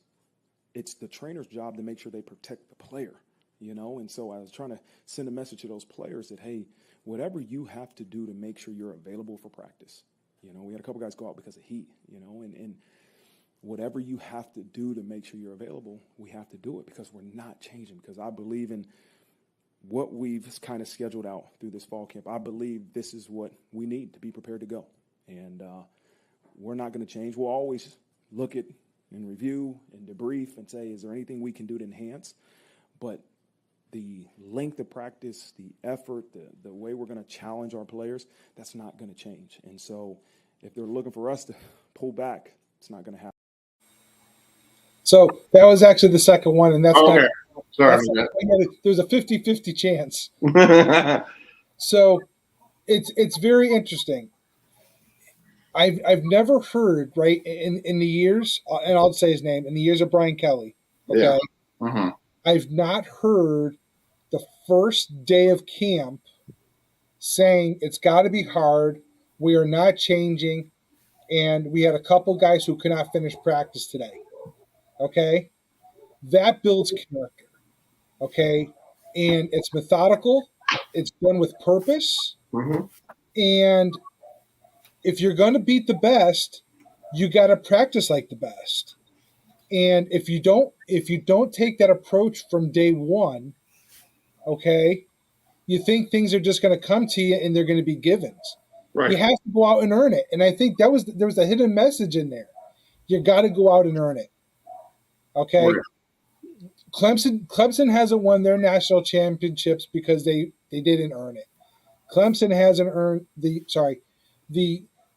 Alabama hasn't earned their national champ. The Crimson Tide haven't earned their national championships because they were just given to it. No, they went out and they earned it.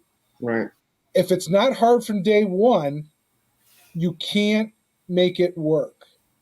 And it goes back to I find it very interesting because for years Brian Kelly, I said his name twice now in one show, had gone out and locked out the players. He's locked out outside folks. He locked out pretty much Lou Holtz. You know what I'm saying? And you don't know about these certain things. I mean, they showed Lou Holtz on campus maybe once or twice with the team, but nothing to the point of having a session with Coach Holtz, okay? Players will tell you from the Holtz era, okay, playing the game was easy. The practice sucked royally. Right. Okay, they will tell you that time and time again. And it comes from every single guy from the national championship team, okay? That if they couldn't get the practice down, they weren't going to go out and win games. Right. So I'm thinking you put it out there from day one, guess what? You're going to go out there and you're going to play hard, and you got to be prepared. You're playing football for the University of Notre Dame, right? If you want to be considered an elite program, you got to practice like the elite. And I think that is what I'm hearing from Coach Freeman. Absolutely, beyond a shadow of a doubt. Yeah. Go ahead. Plus, it's behind the scenes too. Like in that clip, he said the trainers need to get the players ready to go. The players need to learn to practice when practice is practice, instead of wandering when they feel like it. Because I feel like that's where the discipline is, and that's how you guys win championships. If you have your team, behind the scenes, your trainer knowing that George needs ice on his knee before going out for practice, or Adam needs a cortisone shot because he tore his rotator cuff. These are things that need to know up to date, and I feel like some of the trainers don't do that. And I think that's what happened with I don't want to take anything wrong for Brian Kelly. Yes, he ran a system that we'll see if it fails at LSU. He had a system that he believed in. Yeah, and the other thing is, you just mentioned, how dare you not bring in Lou Holtz around? I'm not a Notre Dame fan. Okay, Lou Holtz is Notre Dame. Okay, Lou Holtz is the modern day coach of Notre Dame. He put Notre Dame back on the map when Jerry Faust got trumped and ran over by Miami, and it was embarrassment on CBS that Lou Holtz rolls in from Arkansas, takes over a Notre Dame program, and by 1988 you won the national championship. And I know you haven't won it since then, George, but it's the higher standard that Lou Holtz is, it has been burnt to that program. And these coaches not letting him come to talk to the players. It's like down in Florida State. I heard stories that Willie Taggart, did reach out to Bobby Bowden, and Bobby didn't want to come, or Jimbo Fisher, blocked Bobby Bowden from showing up. It's okay to show a coach that was more successful than you are. Stop being a baby. Okay, this is the guy who brought your program where your program is, and he's there to help you use the resources to make you look like you know what you're doing. And then you might turn around one day and win a national title and say, hey, I want to give credit to Lou Holtz who helped me out on the telephone. So I'm not being a homer here, Chris. Yeah. Not at all. Yeah.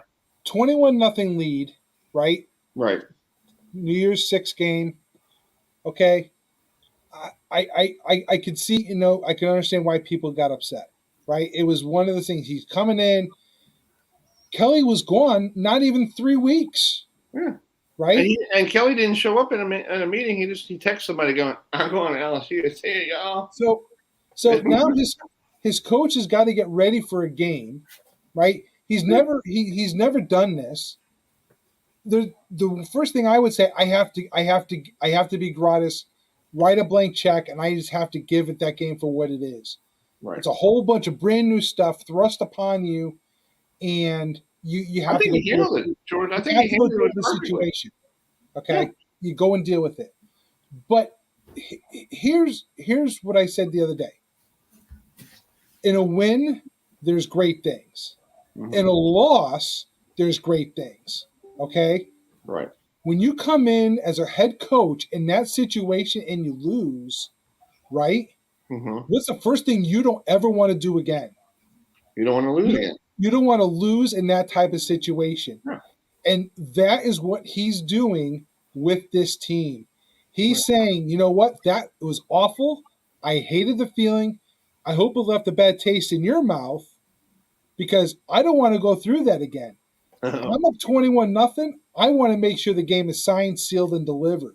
Okay? And what's that saying, George? When you're up 21-0, you're trying to destroy your opponent. You put your foot on his throat and take the air out. You keep the foot on the throttle and you keep on going. Yep. And you will see in what coordinators left. Okay? There were some coordinators that left after Brian Kelly. There had to be a conversation that was, this is what I want to do. Are you fitting in? Are you not going to fit in? Because I need an answer, because if you don't want to do it this way, and then I need to replace you.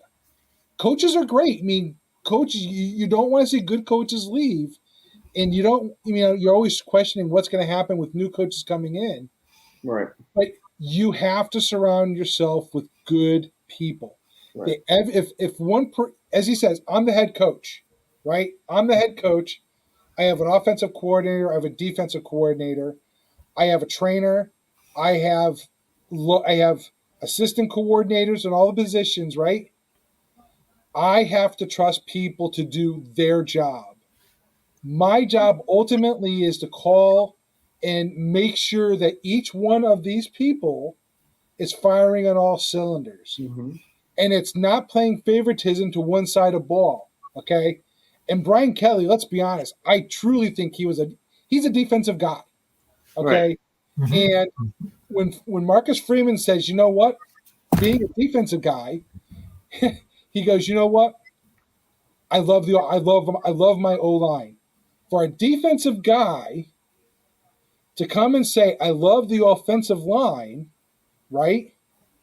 Because it's a team. It's not one line, it's a team. He loves his offensive line, he loves his defensive line, but you gotta be in the know as to what's going on in all the different groups. If you don't fall into what's going on in all the groups, you've lost your team. Right. He's fully vested. He's not vested in the defense. He's not fully vested in the offense. He's not fully vested on special teams. Everybody has their piece of the pie when it comes to Coach Freeman. Right. And the second part, the second video, which is the first video, right, okay, goes back to the point of talking about him being in different places and where they've started slow and it hasn't worked. Okay. So all he's trying to do is to bring the winning that he's seen and bringing it to the university and having them experience it like they haven't had before. Yeah. So let's play that video real quick before we bring in Jerry Miller from Idaho State. So here it is. John Bryce, front row to your left. Hey, Marcus. You mentioned this was maybe a little bit longer opening practice. We heard some of the really loud crowd music, some intense sessions. How much of that was about setting the tone from day one for the rest of fall camp?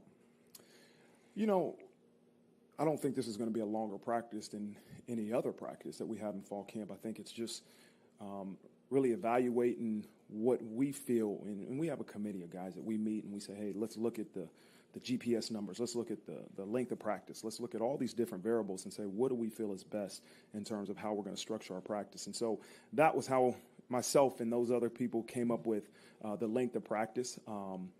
But to me, this is where we start. All right, there's a couple guys that couldn't finish practice, and so we have to get into a position where our guys aren't being pulled from practice, and so we have to condition our body. And the beautiful thing about it is I've been around different places where you really start slow and then you build up, and then that second and third week is the hardest, longest practices. But, the thing about it is right now we're starting out of ground zero, long practices, tough, hard practices, and because we have to develop fast, man. We got to be ready to roll, right out of the gate. And so it's very intentional of how we practice. The crowd noise, it's not about anything other than I want the coaches to let the players play, and that was really it's a trigger. When you're inside, you can't hear anything. Outside, they can yell a little bit, but I want the coaches to let these guys, starting from day one, to learn how to communicate with each other, how to problem solve without the coaches being on the field.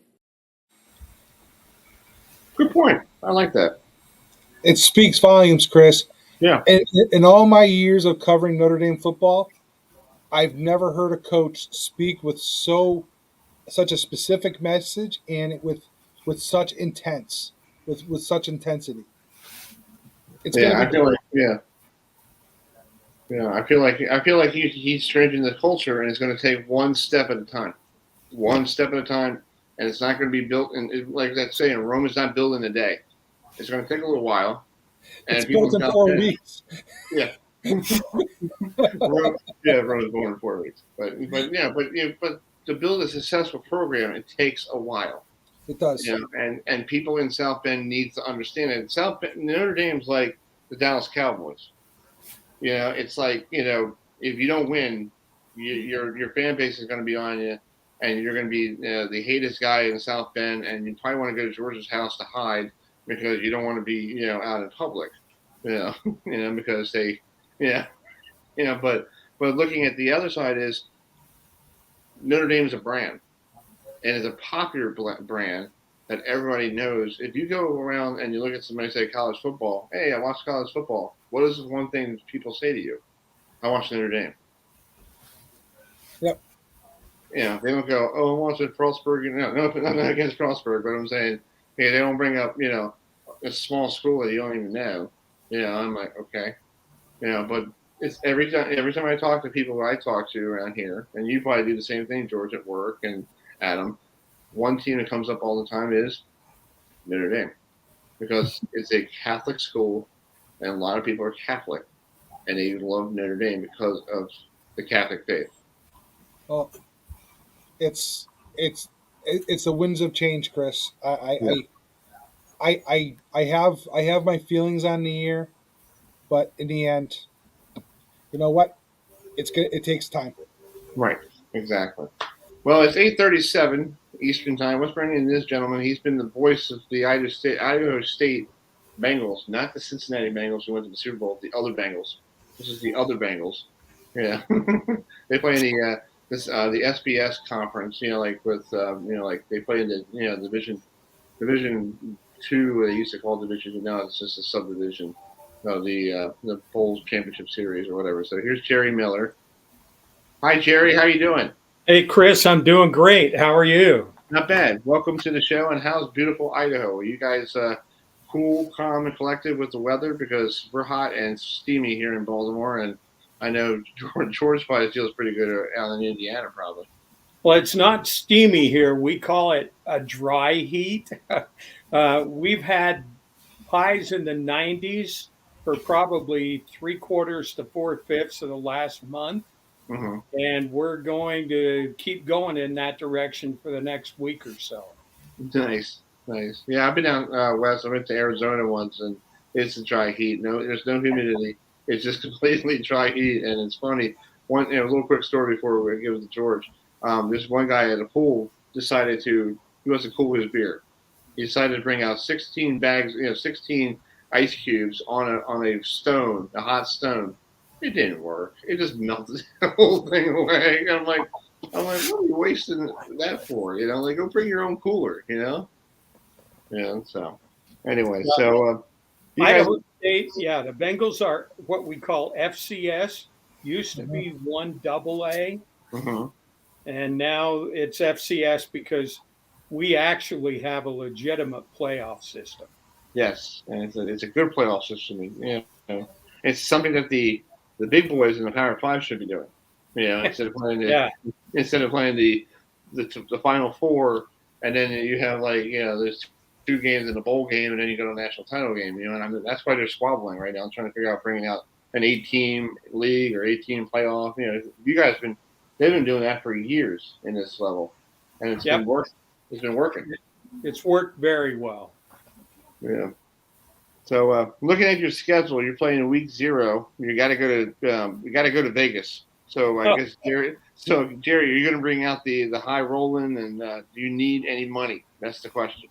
You know, I don't do that when I go to Vegas. My oldest son lives there. Yeah. And he is a sergeant in the police force. Uh-oh. So and he works in corrections. So I behave myself when I go to Vegas. That's good. That's good. I'm glad you do. That's awesome. Maybe I should talk to my parents about that. But anyway, so George, you got a question for Jerry? So, with this new year upon us, where do you think is going to be the biggest shining moment for this football team? I think for Idaho State, the biggest moment this year will be renovations in Holt Arena, which was the first college indoor football arena in the country. And it has been up and going for about 7 years or so.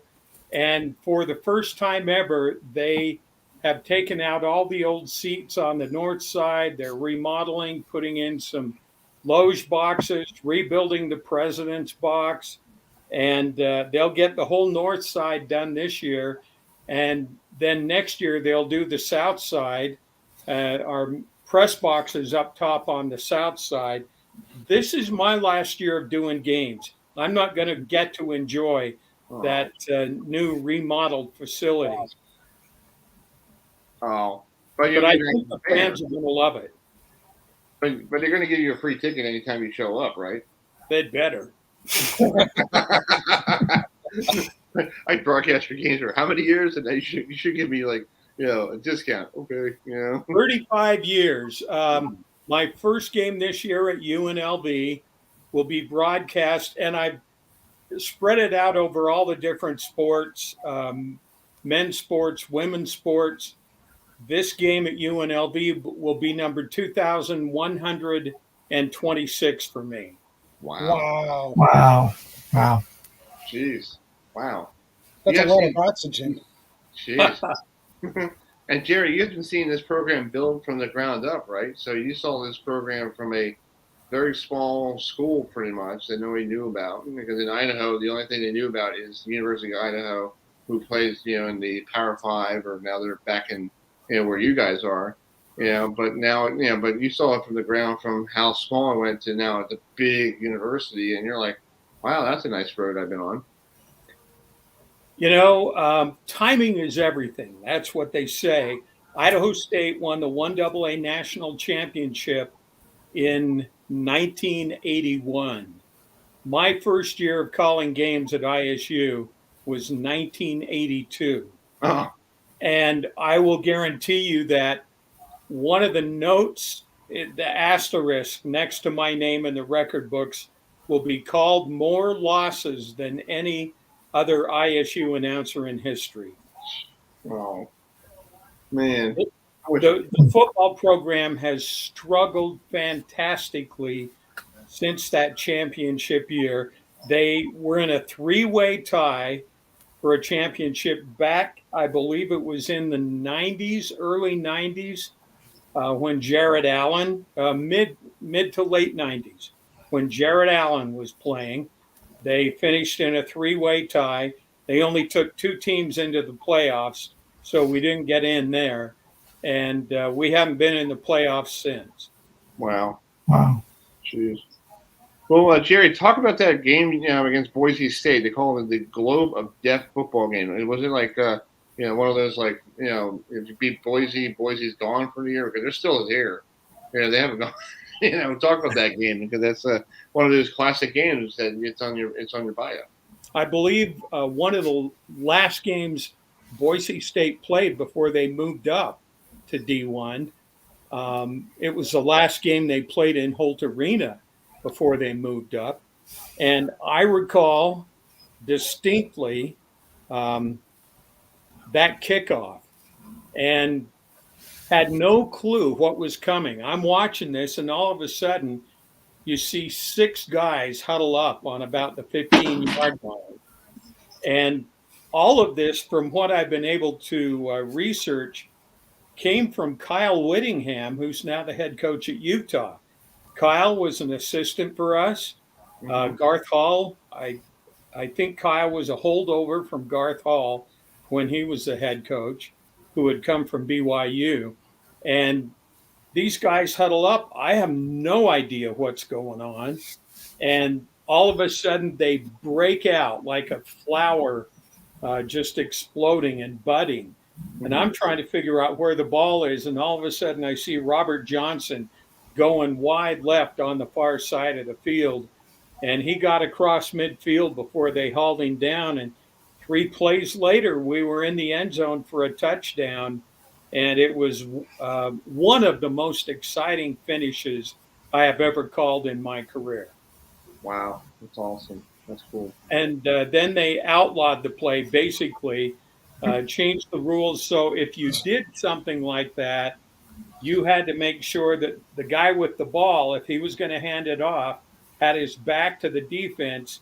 So he had to hand it backwards in a lateral motion. You couldn't have a forward handoff. Jeez, that's crazy. That's crazy. Hey, Adam, you got a question? Yeah. I believe it's now either your second or third year that the Big Sky Conference, which you guys are in, has a contract with ESPN. So tell us what it's like to have your games being broadcast nationally on a platform like ESPN or even ESPN Plus. Right. All of the Big Sky games are on ESPN Plus. I guess I don't have a big enough ego. I told our media relations director when we were talking about all of it, I said, with our radio and TV situation, it's going to be a nightmare for me to try to communicate with both at the same time. And ESPN wanted TV-specific broadcast crews. So I told Steve, I said, hey, get another crew, let them do TV. I'm going to finish my career radio only, just to emphasize the fact that I've always had a face for radio. I have a face for radio. I'm just on video right now. Yeah, me too. Yeah. But, so, Jerry, talk about this game against, UNLV in Las Vegas. They're a Power 5 school. It's probably going to be one of those games that, Idaho State's going to start out pretty good, pretty fast, and then the Rebels are going to find a way to win the ball game. So, what do you like to see in this game on the first game of the year? I hope it's like that, Chris. The last time we played down there, I think UNLV was like a 2-touchdown favorite. They beat us 88-7. That's when Mike Kramer was head coach, and we thought we had a decent team. I really don't know. I don't know what Vegas has yet. We've got like 40 new players on our roster with a brand new coach coming in, Charlie Regal, who came from the University of California. He's got a great resume. We lost a lot of players, not just a graduation. There were guys that were weeded out. There were guys that left on their own. We lost some pretty good players. We lost a great tight end in Jake Scott, who's making a go of it in the NFL right now. But we've got some good kids back at receiver. Running back's going to be a big question. Coach has basically torn the offensive line down to the ground and is building it back up again. He's got a couple of returners there, but I'm going to be as surprised as anybody else to see how we compete against somebody else. I just hope against UNLV. It's not like it was a few years ago. And then we get a week off and go to San Diego State. Wow. Sounds like fun. So, well, Jerry, thank you so much for coming on. I appreciate you making some time tonight. And yeah, congratulations on your career and broadcasting. And I know you're probably the voice of Idaho State football. And I know it's really hard to have somebody to take your spot. And there's nobody ever going to replace you doing the games, because I know Gene Deckenhoff down in Florida State, and that's going to be very difficult this year. Listening to Seminole games with a different guy doing the games, not Gene. But you're like right in that category of great broadcasters. Well, I don't know how great I am. They've told me here that I get to be the one that decides when I call it quits. And my wife and I have decided this is going to be it. I don't want to be that guy that you're listening to and you say, he should have quit a few years ago. It sounds like his teeth are going to fall out. And right. I just don't want to be that guy. If I can't give them my best, then it's time to step aside. And hey, 35 years later, it's time. Yeah, that's true. Well, enjoy this final season, and we'll try to catch up with you at the end of the year. And you can recap the rest of your last season, and maybe we'll have a great time talking about it. Guys, I can't appreciate or tell you how much I appreciate being able to talk about the Bengals. And in saying farewell, I'll just say what I tell my oldest son in Vegas: stay out of jail. That's a smart man right there. That should be in a bumper sticker. Stay out of jail. That's all awesome. Right, Jerry. Have a great rest of your summer, okay? Thanks, guys. Thanks, Jerry. I see you. Thanks, Jerry. All right, Jerry Miller, the voice of the Idaho State Bengals, who will be taking on UNLV on that week 0. That's bittersweet, Chris. Huh? That's bittersweet when he was saying about, the record of all those losses. Yeah. I mean, there's a love there to keep coming back. Yeah. You want to be that voice to bring a championship home. Yep. And you don't want to be that guy like, oh, well, I wish I had it. Like he came in like 1982, right after they won in 1981. You're like, oh man. Yeah. It's like, story of my life. Exactly. Well, let's turn the page here. We'll wrap up the show with Paul Peck, who covers the Buffalo Bulls, not the Bills, Bulls, of Buffalo, University of Buffalo, up there in beautiful upstate New York. So, Paul, how you doing? How's the weather out there? Are you guys sweltering like us down here? It's chilly up here. It's like chilly, low 70s, a little breeze. I'm sure my wife will start complaining about having to close the windows here soon enough. Our summers are great up here. For anybody that doesn't know, I get we have some really bad winters, or we used to, not so bad anymore, and that gets a lot of attention. But the trade-off for our crappy snowy winters is awesome summers, low humidity, mid-70s. We just had a stretch where it was in the 80s over the weekend. People's heads were exploding because we're just not used to it. That is not what we're used to. So weather's great up here. It's a terrific night. All the windows are open, nice breeze. Doesn't quite feel like football weather yet, but we're getting close. Yeah. Well, let's talk about this first game of the year. You guys have to travel down to College Park. Maryland is basically, they won a bowl game against Virginia Tech. They have a great defense, and now everything's a brand new season. You don't want to worry about what happened last year. So, what do you see on paper? Maryland has a good quarterback, and that kid, his brother plays for the Miami Dolphins. Yeah, I've been really impressed in a little bit of the prep that I've done on Maryland. Not a ton yet. There's been so much for me to have to learn about a pretty dramatic change on the Buffalo side in players and personnel. So I'm a little more focused on that at the moment. But everything I've read and done some prep on Maryland is they may be one of those breakout teams this year.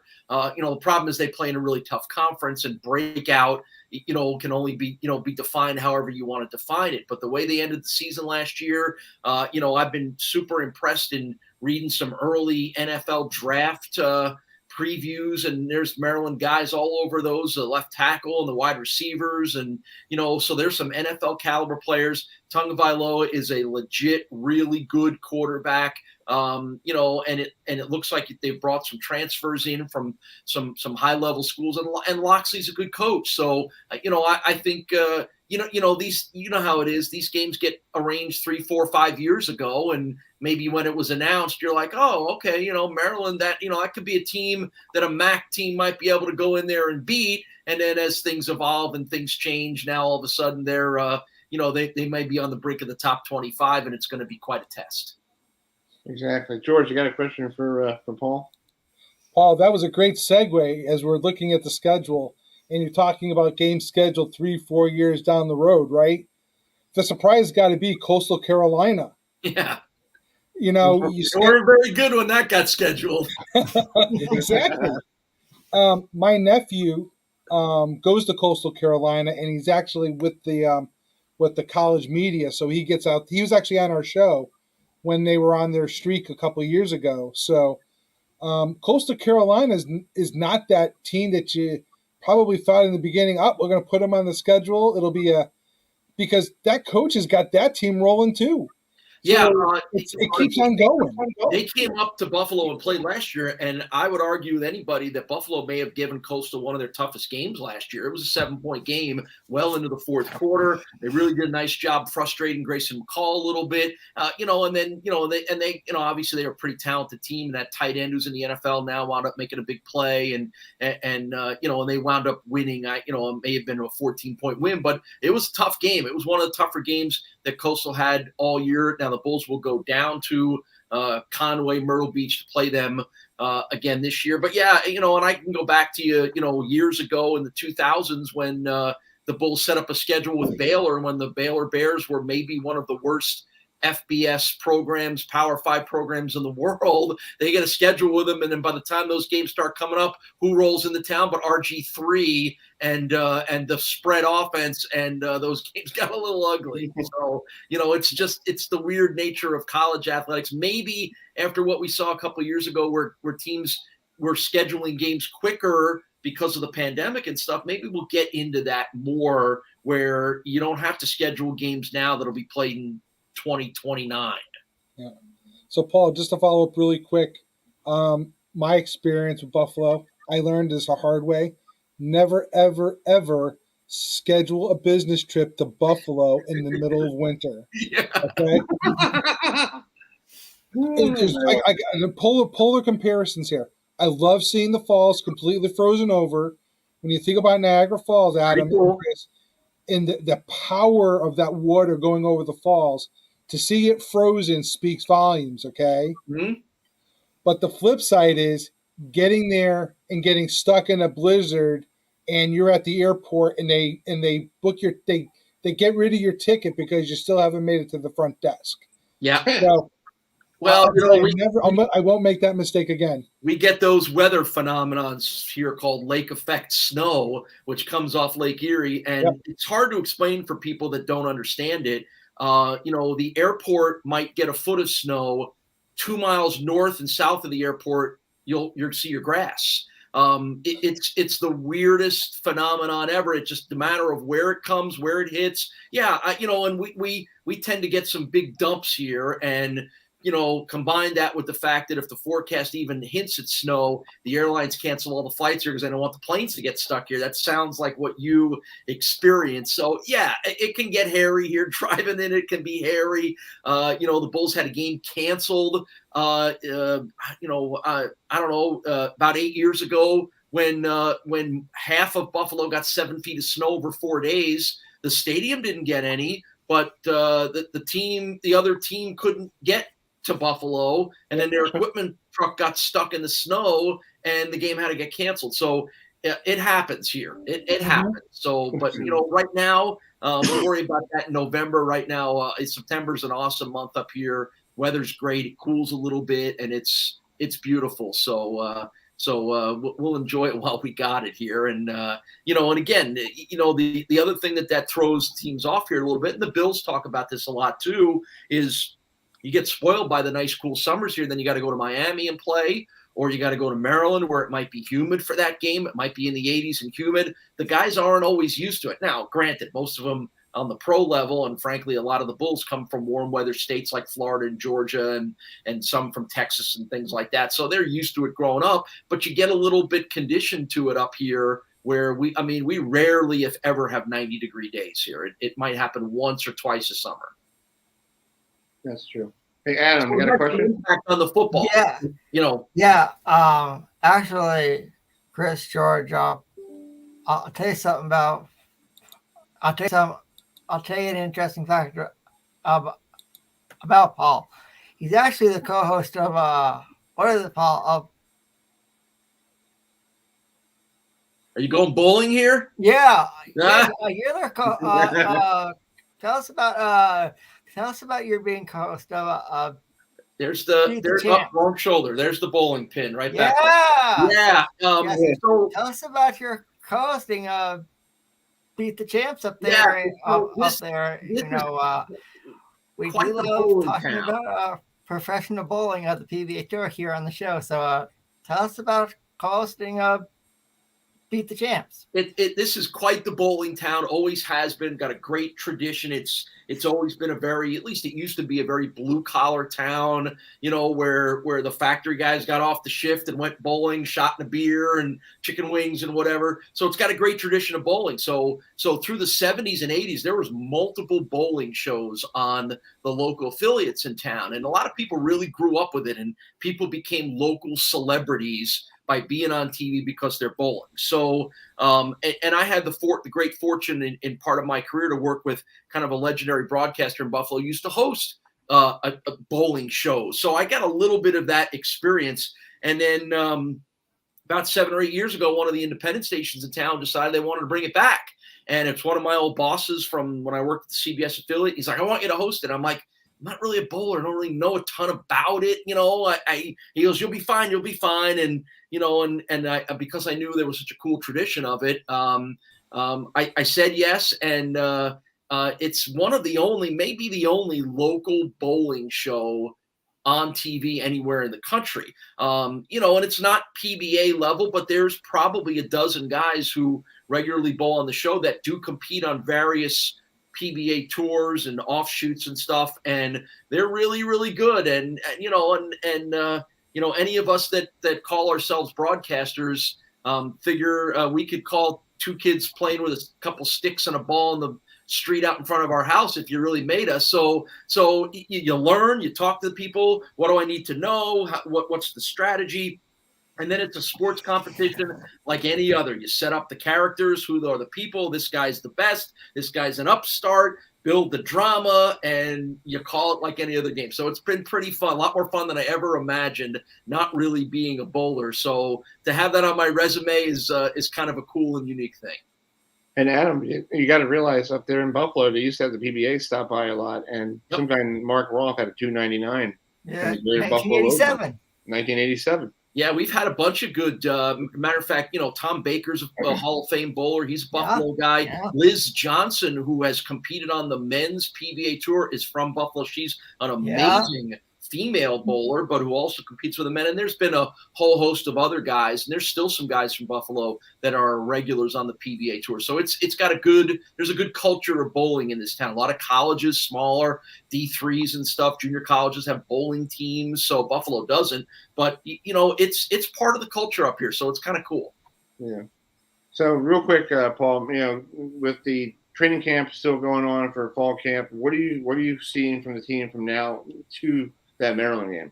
Well, you know, it's kind of unique here, and I'll take you back. You know, I mean, you know, the Bulls had a coaching change in May of last year when Lance Leipold left to take the Kansas job and Mo Lindquist was hired. And that's, you know, that may be unprecedented in college football to change coaching staff in May. So Mo was really up against it when he took over. He had to scramble to get a staff together, had to scramble to learn the players, lost some guys to the portal that went with Coach Leipold to Kansas last year. So, you know, he really had to throw it together. They didn't have spring because this was already after spring football. So, you know, you're trying to teach a brand new offense, a brand new defense to a bunch of brand new players in literally the 3 weeks of preseason camp.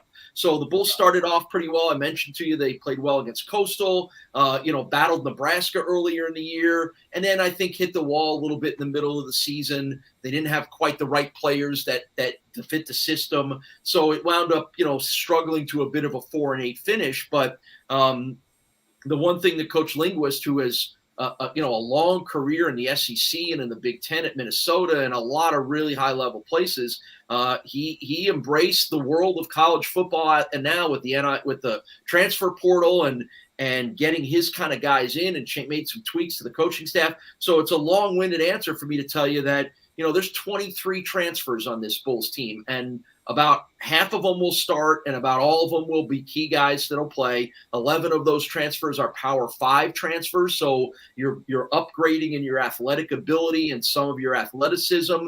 They're only going to bring 2 starters back on offense, partly because some of the players from the past just weren't deemed to be good enough, and the upgrades have come through the portal. So it's been a learning experience for somebody like me who used to say, you're bringing all these guys back, and returning starters are always an indication of whether you're a good team or not. I think we're all learning that may change, that just because you're bringing starters back doesn't necessarily mean you're going to be good. And if you're bringing new guys in and you aren't bringing starters back, doesn't necessarily mean you're going to be bad. So particularly on offense, it's going to be a new quarterback. It's going to be 4 new starting offensive linemen. It's going to be 2 new starting wide receivers. It's going to be a brand new running back. So there's a lot of sort of like, if all these guys are as good as their clippings, the Bulls might be pretty good this year. Strength of the team's defense. Defensive line and linebackers really strong. James Patterson, the Glendale, Maryland kid, is the leader of this team on both sides of the ball, but he's the leader of the defense. They should be really strong on defense.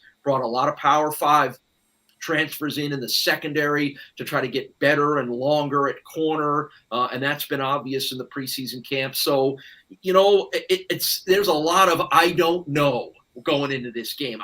There's probably less I know about the Bulls team going into the season for the previous 23 that I've called the games here because of all those reasons. So, like I said, I think they're going to be competitive. I know the coaching staff demands that. They were competitive last year. I think they're going to be a lot more athletic this year. Where that all amounts to what's going to happen in College Park on September 3rd, I have no idea. That's true. Well, Paul, thanks so much for coming on. We'll try to get you on before that game in Maryland, and we'll see how you guys are doing with practice, and we'll see what it looks like. All right. I appreciate it, guys. Always good to talk Bulls football. Thanks. All right, Paul. Thanks, man. Thanks, Paul. All right. That's Paul Beck, who covers the Buffalo Bulls up there in Buffalo, New York. We're going to wrap up the show first, but before we go, I got to say thank you to – I got some swag. Look at that shirt from Annapolis Soccer. Nice. Nice, Chris. Nice, man. I got some nice stuff into them. Yes, they basically, let me get his name off the board here. They just signed a contract today. When I bring it up, they are going to, there's a shocker. They are going to play at Navy Marine Corps Stadium next year for the soccer games down there. So it's kind of what we said. Yeah, kind of what we brought up. Yeah, we brought that up right away. So Hitch and everybody, they're going to name the team shortly at the end of the month. So I want to say thank you to Mitch and Hitch and everybody there at the Annapolis Soccer for a nice free shirt. And Nicole got one too. She has a very nice shirt too. Cool. So hopefully we'll do something with them down the road shortly. They're working on getting a local ownership group to run the team. So that's good. So folks, thanks for joining us. We went over a little overboard because Paul was talking bowling and everybody else was talking about everything else. So that's not bad for the night. So next week here on the program, we have our good friend, let's bring this up real quick. Let me find my, yes, we have our good friend, Mike Burnap will be joining us. Our good friend who, the old tight end for Virginia Tech, and he does a lot of broadcasting for football and basketball. Does double duty during the winter, so he's a good friend of ours. He runs a business down there in Blacksburg. So he's a busy guy. So happy everything else. Yes, he does. He does a lot of stuff, and he enjoys coming on. So he'll be on next Tuesday night at 8:30 here on the program. So. And I think the lights were flashing for last call there during the interview.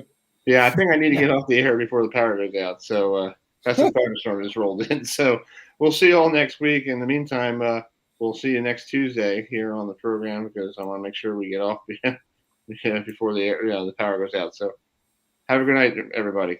Good night, everybody. Good night, everybody.